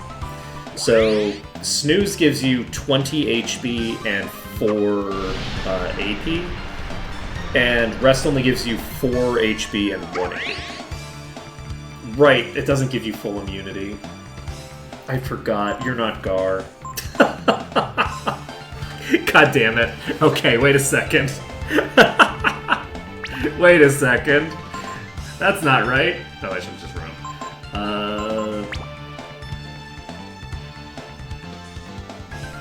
Yeah, we run. Uh-oh, we fail. Oh, you can use physical attacks. I'm not gonna walk all the way to Windia to get a fire inoculation on Momo. She'll be fine, don't worry about it. She's fine. She'll only take half her HP and damage from a single fire breath. It's fine, don't worry about it. Don't worry about it. Everything's fine.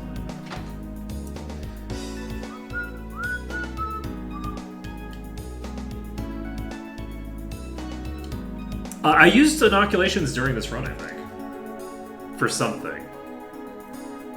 I think I used inoculations for status effects or something at one point in the run.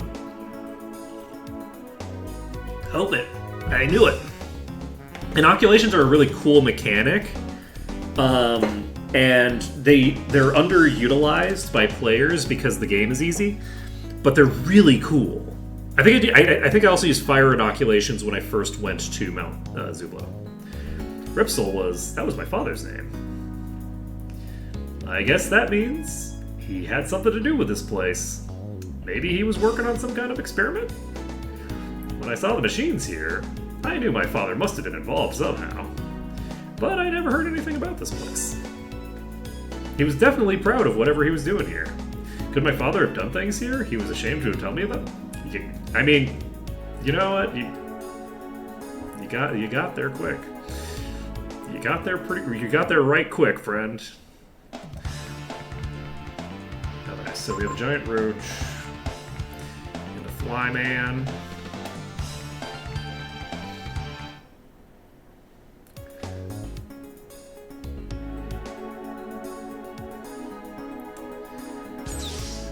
So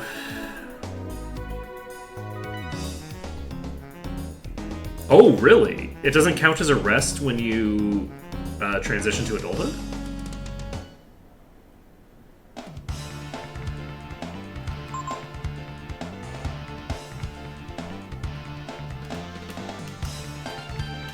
I would have assumed that would count as a rest. That's very funny. That like the inoculation is supposed to go away, and then it like lasts for 5 years.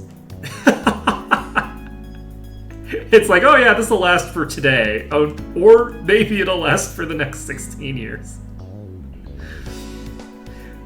You know, one or the other.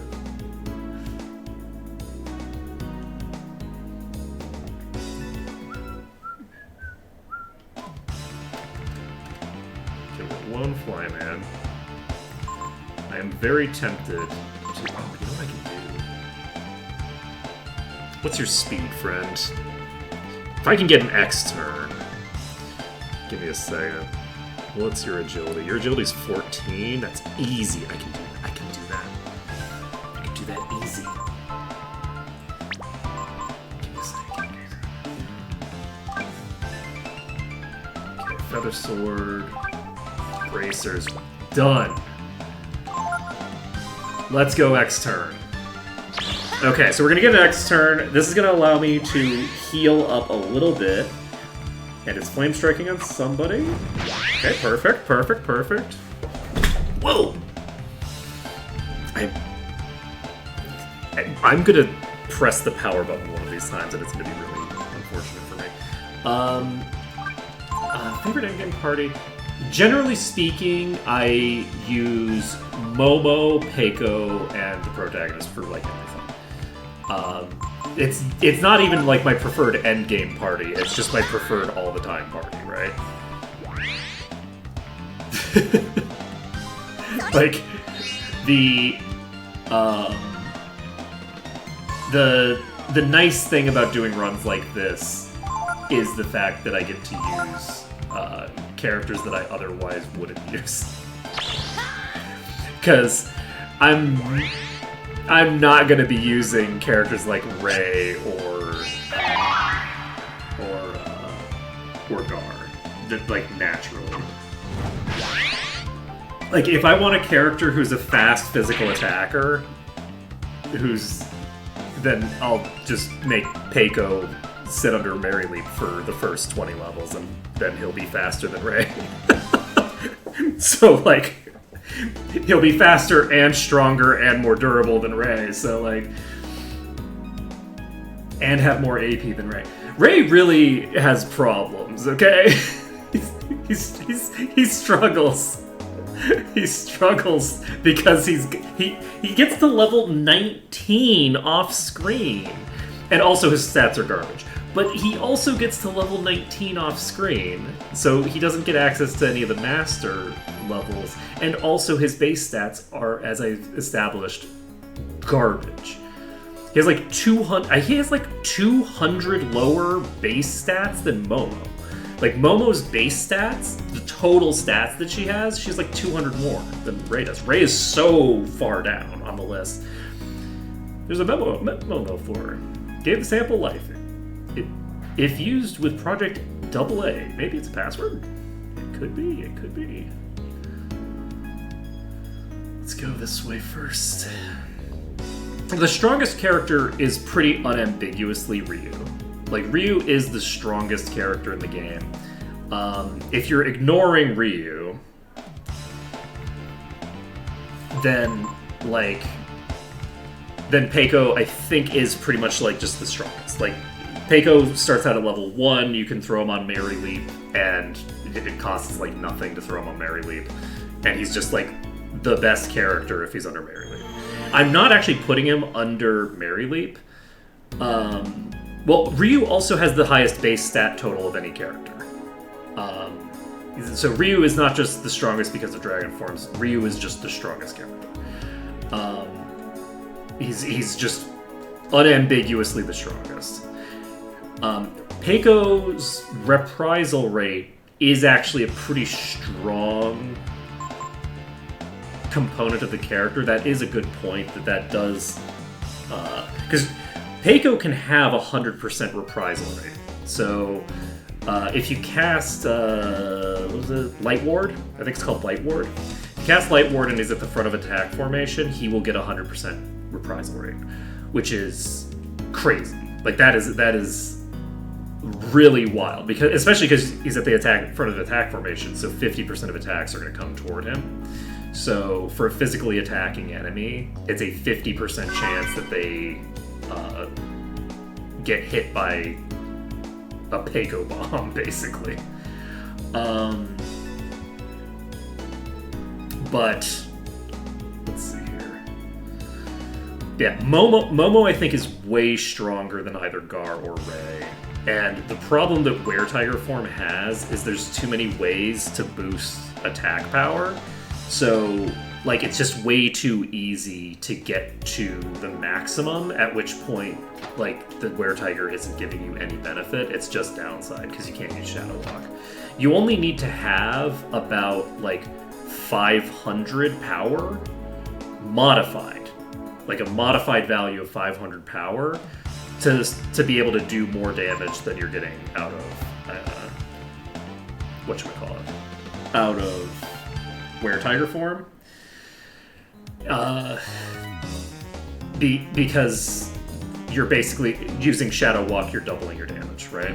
So, technically, like, if you max crit, I think that he can get something like, I don't know, like 20-some% crit rate. So, like, you might be able to get some better values out of it than that. But the other issue is that, like, he doesn't have the ability to equip elemental shots. Oh, I didn't actually input the password, yes. I forgot that I even got the password. I didn't forget the password, though. The password is AA.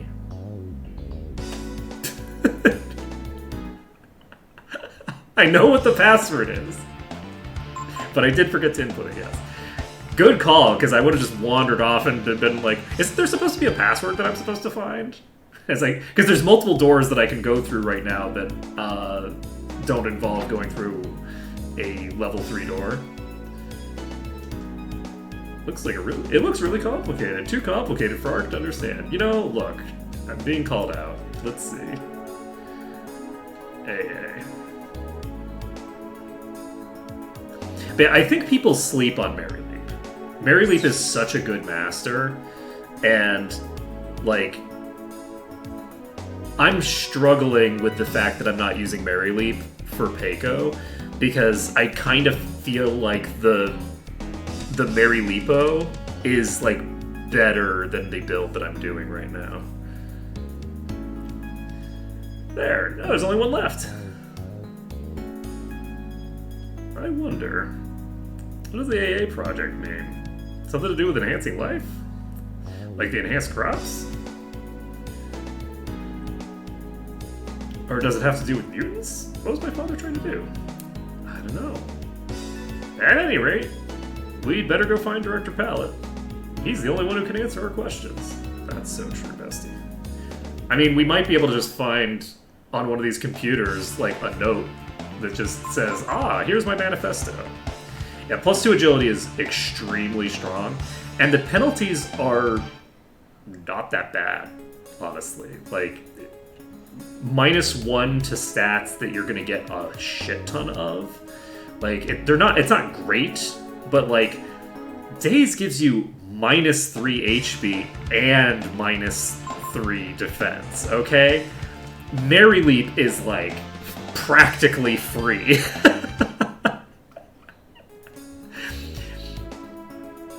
Yeah, the one character who actually doesn't have maybe as much ability to just sit on Mary Leap indefinitely is, like,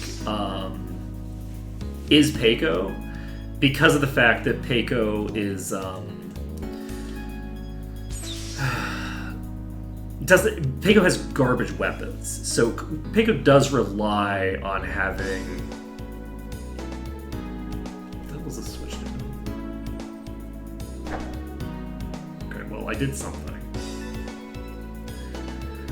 I think I turned the things on in there.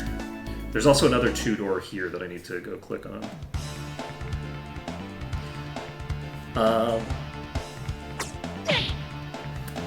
Yeah, I'm not getting to you're not getting to 160 natural. 160 natural agility is pretty high. But I think the highest agility that I'm getting on any character in my build was Ray with 150 something at 99. But yeah, you need 80. Oh, Ray could get it, but if Ray did do that, then Ray's already abysmal stats, like, come into play a lot harder, you know? Like, Ray has real bad stats. And he doesn't have great equipment to make up for it. His equipment is marginally better than Peiko's.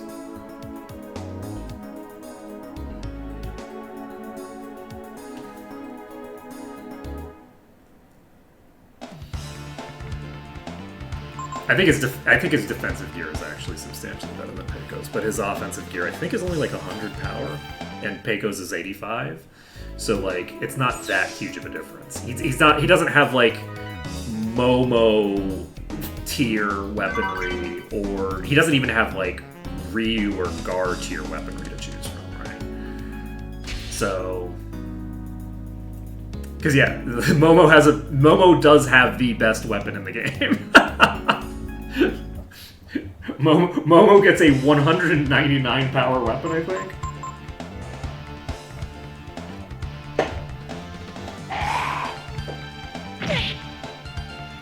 Oh, that's fun.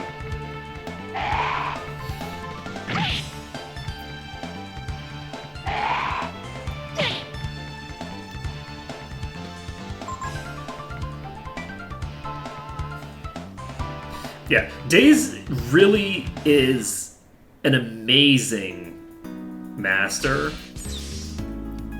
who needs to be used very carefully. Like, Daze is going to make you weaker if you don't use her in conjunction with a build who's, you know what I mean? Like, you need to make a build out of Daze. Otherwise, like, it's just, you just don't want to touch her. Unit 1, pressure 21. Unit 2, pressure 39. And this one of these is a lie, right? Unit 3, pressure 18. I'm supposed to solve a puzzle here, and I don't remember. Oh! Crimson gas is leaking out of the room. Could something be happening inside? Give me a second to check how much EXP I have on Nina. Nina's got 300 EXP to next level. And what level? Okay, wait a second. I need to check how much I need for 29. Why are you not hidden?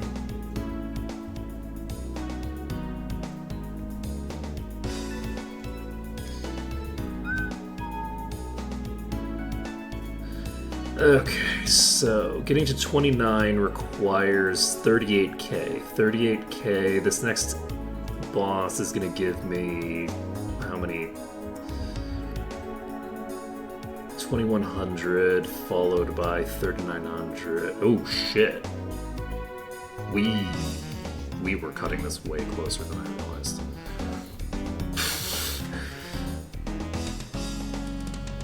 Don't have another boss to deal with, but we cut this we cut this within like 1500 of having her get an EXP overage before I could change her master. Whoops. Whoopsies.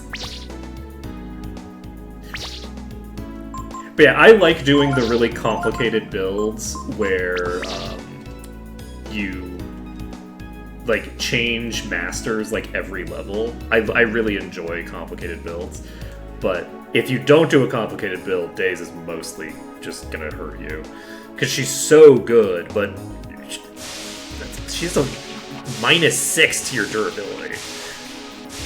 Oh my, it's mutating.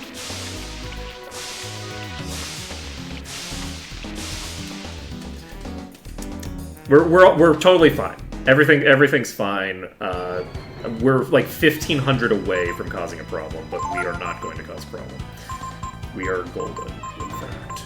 So we're going to charm. We are going to swap you to Flame Chrism. And then we will double blow with you, I think. And you should probably heal yourself. You're maybe...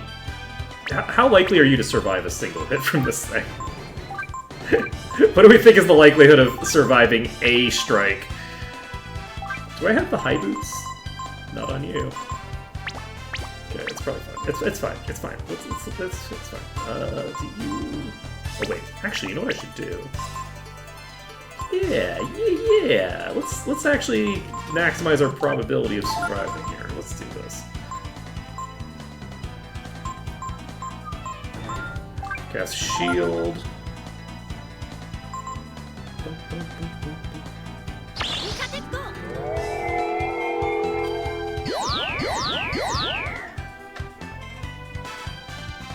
She's not going to outspeed, so there's no reason for her to try to heal.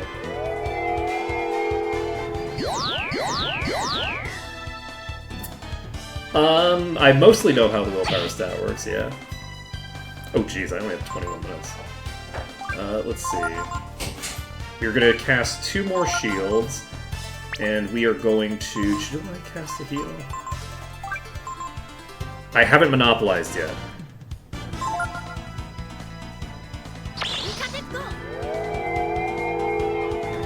I need to remember that I haven't monopolized yet. We are assuming that I'm going to be fine casting a heal with Momo. I should be pretty close to defense capped here. Oh, I don't love that. I don't love that at all. It's gonna make it a lot harder to get it. Okay, so next we charm. And then you can monopolize finally. And you can start double blowing, I guess.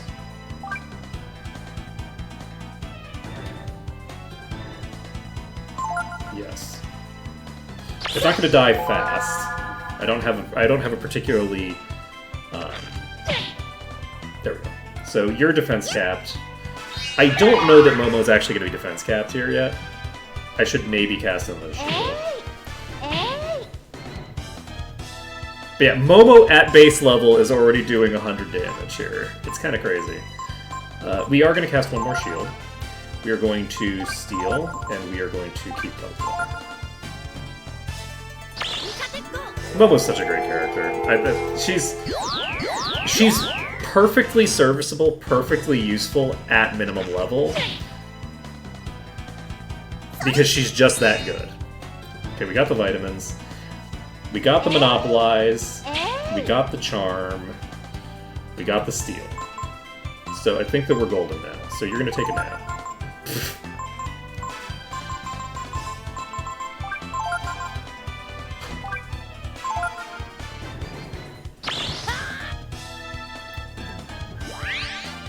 I think this is weak to fire, so...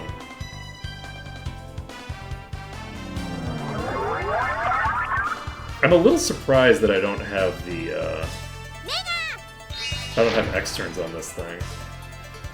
Does Nina have the crazy thing equipped? Okay, it loses its protective coating. There we go. What does that protective coating do? Give me a second, I'm curious. So, let's take a look. Oh, it has a dodge? Oh, wow, I got really lucky, apparently. Those double blows were hitting despite the fact that it had dodge. Let's see.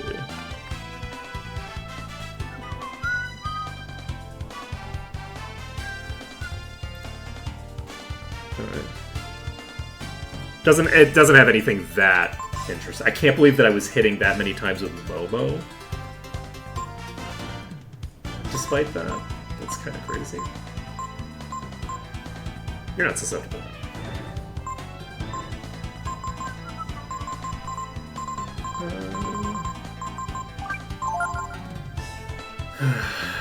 Just keep sleeping. Momo's actually going to spend a turn healing Nina. I'm concerned that the boss is going to use a spell to cause the problem for me. Because Nina's not super high HP right now.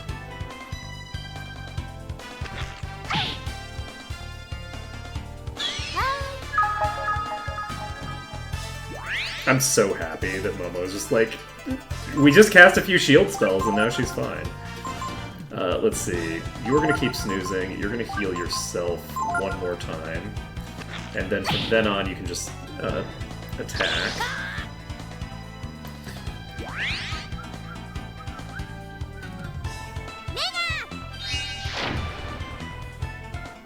Yeah, transfer is particularly...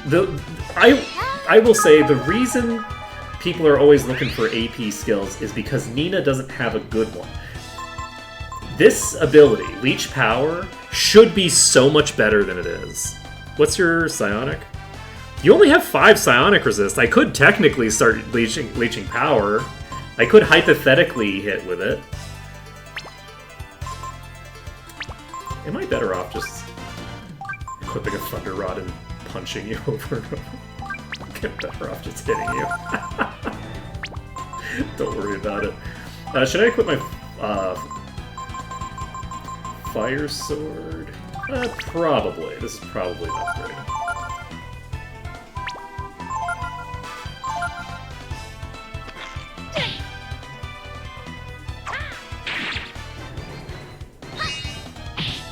It's like okay damage. Okay, I'm just gonna charge until something changes. Is that enough? That's probably enough that I should heal. I'll throw a heal out with Arc, and then I'll snooze once. That's true! Inoculation's real strong if you don't rest. It was a very nice crit. I enjoyed that, to be sure. Are you better off? You probably will do more damage with a Magic Ball, right? I'm gonna monopolize again. I know that I already monopolized, but look, I have ADHD. I need to do the thing again because I'm afraid that I'm afraid that I thought about doing it and then didn't do it, which is a very. It sounds crazy, but this is like 90% of my life is I think that I did a thing because I thought about doing the thing, and that ticked the bar in my head that says, yes, this thing is done.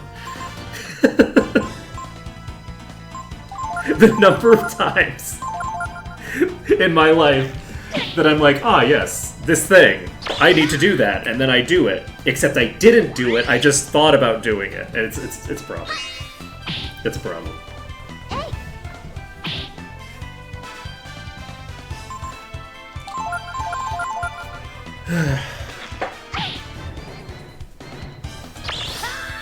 Yeah, the executive dysfunction is as a whole other thing. That's a whole other bag of worms. My executive dysfunction hasn't been that bad.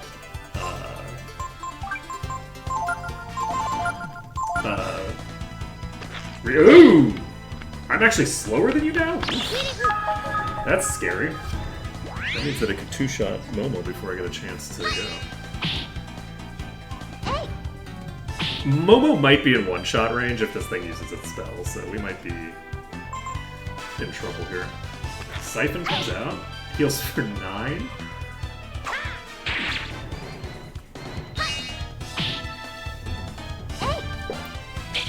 This. Okay. We need to heal.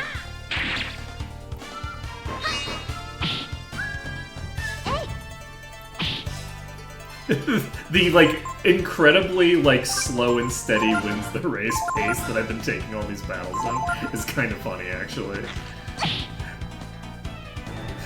Like, I feel like my party is relatively strong. Like, I have a fairly strong party. But despite the fact that I have a fairly strong party, it really doesn't look like I have a very strong party when you see how slowly I'm doing all these fights. I'm taking my sweet time.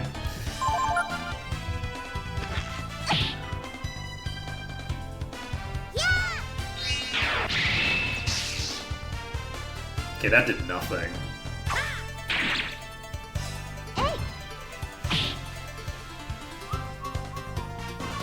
Okay, so what are we doing here? We need to heal Nina, I think. And you can just keep punching because it's doing more damage than Magic Ball is. Okay, Quake's coming out. This is a concern. Nina's low enough that this might be a problem. Okay, we're fine. Everybody's alive still for now. If it uses Quake again, we're in trouble.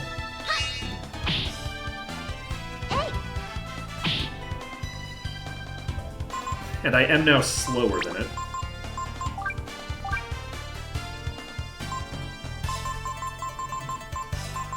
I should be faster than it now, I think. I don't have... I'm not in that good a position here. I think I snooze, and I poke, and I poke. We double blow. Okay, that's perfect. It does chip damage to Arc. This doesn't bring me out of kill range, I don't think. But I can now cast Rejuve on Nina, which I probably should. If this boss kills me, it will be really, really fine. It hypothetically could if it uses enough of the fighters.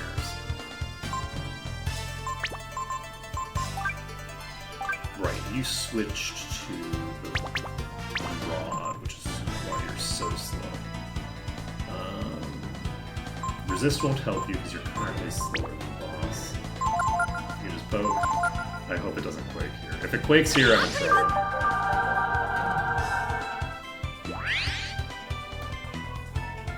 Okay. This can't miss, so Momo's dead. I think Ark might be dead too. We're not quite dead, we're fine. We actually might be in trouble here.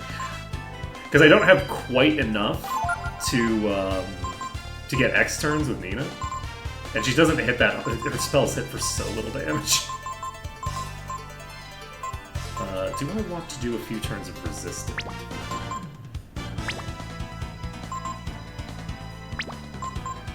Like, just swap to the pointed stick, tag resist.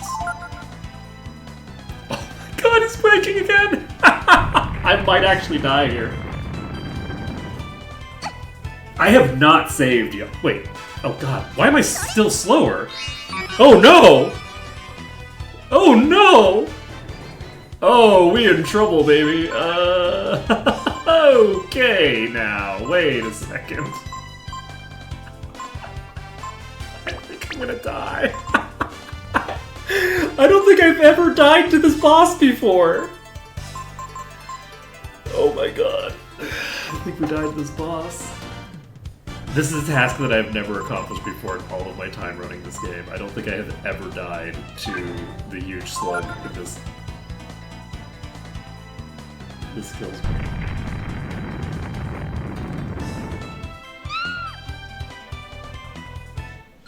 That is so funny.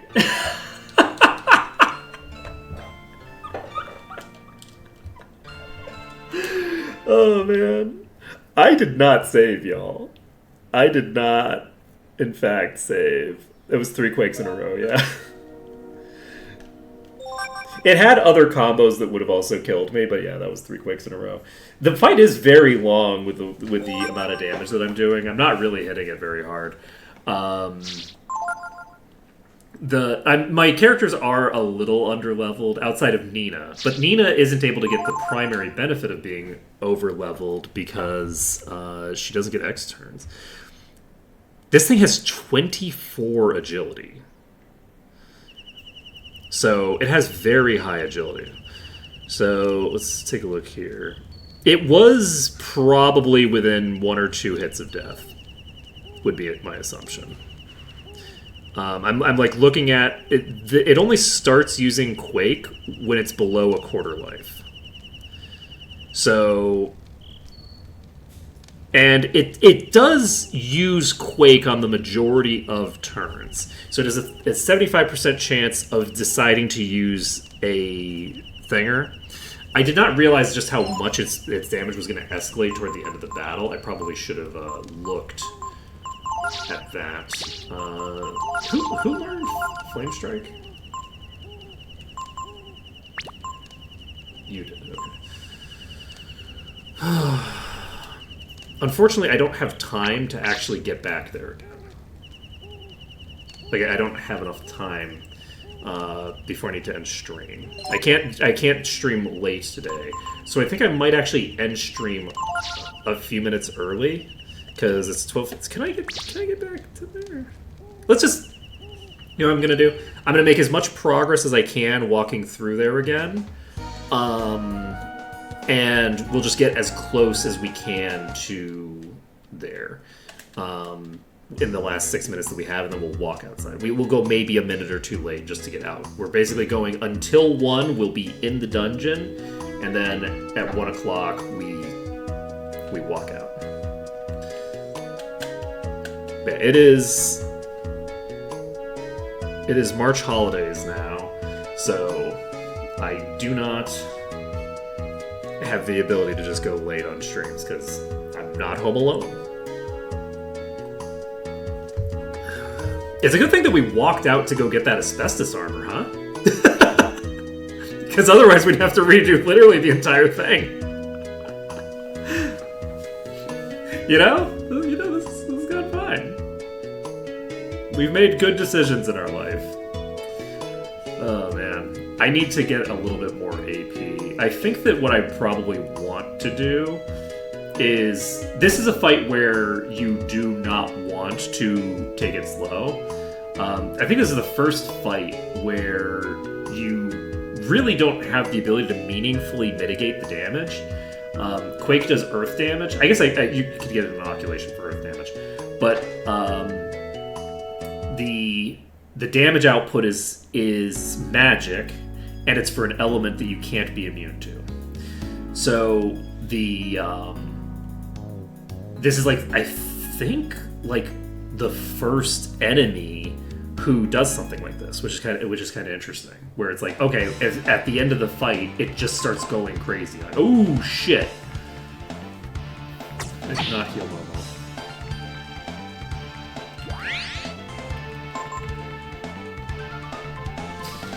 I forgot to heal Momo before we did that. That's fine.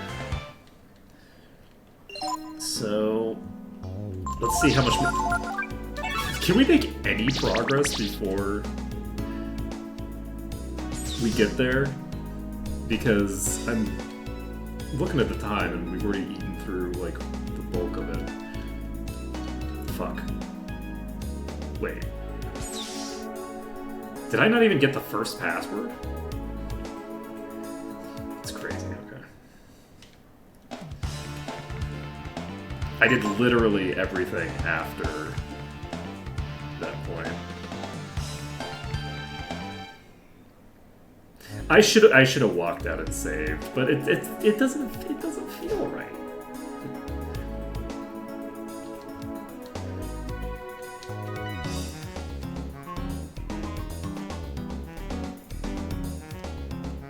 I love how there's just the passwords written down all over the room. Wait, I did have the password. Because I didn't get the message that I can only be in there for a short time when I went in there. So that message not firing means that I'd already gone in. So I just didn't turn it in, I guess. So I'm basically saving no time at all because I just am walking over there. Okay. We have 3 minutes left.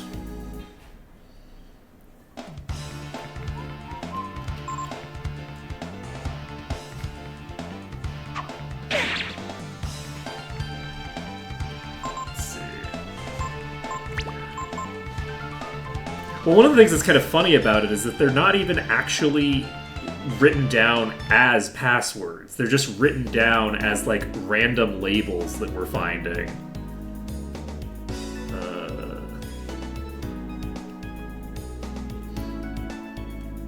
Are there 2 ladders here? One of them leads outside, right?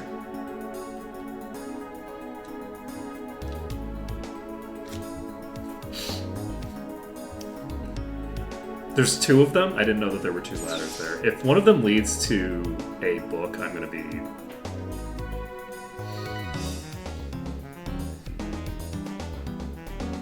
sad.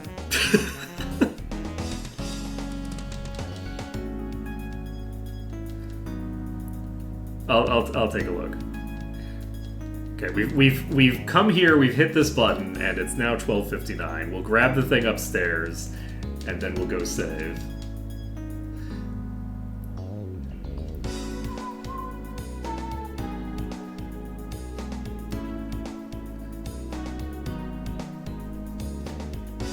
And then at the beginning of stream next time, we'll snooze to give ourselves some AP.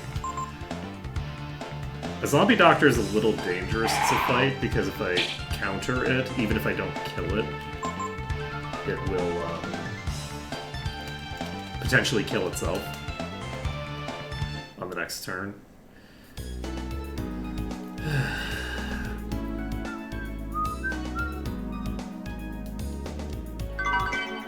Skill link!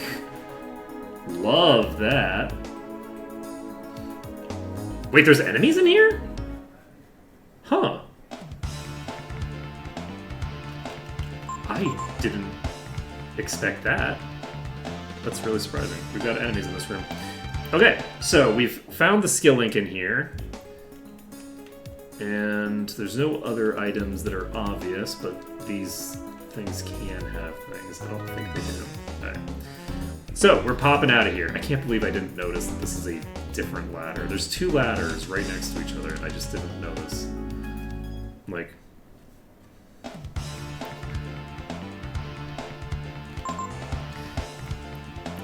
embarrassing. Yeah, so we're gonna be popping out. We're going to save the game, and then I can't believe I died to the fucking slug. You get access to the warrior form right before that boss, so it's like you're not dying to that boss. You're getting the most overpowered thing in the game right before you get to that boss. But I didn't actually have any AP to fight the battle with. And I'm just puttering around like a dope, not realizing that, like, oh yeah, this battle is actually really dangerous in the later stages. Once it gets low on HP, it gets real dangerous, actually. Maybe you should pay attention to that. But no, why would I do that? Why would I pay attention? Alright, we're going to save the game. And then we are going to end there. So that's it for today. Thank you everyone for watching. It's been an absolute pleasure. And I hope to see you again tomorrow when we will definitely be fighting and beating that slug on the first try. I don't know what you're talking about. We haven't fought that boss yet. Later, folks.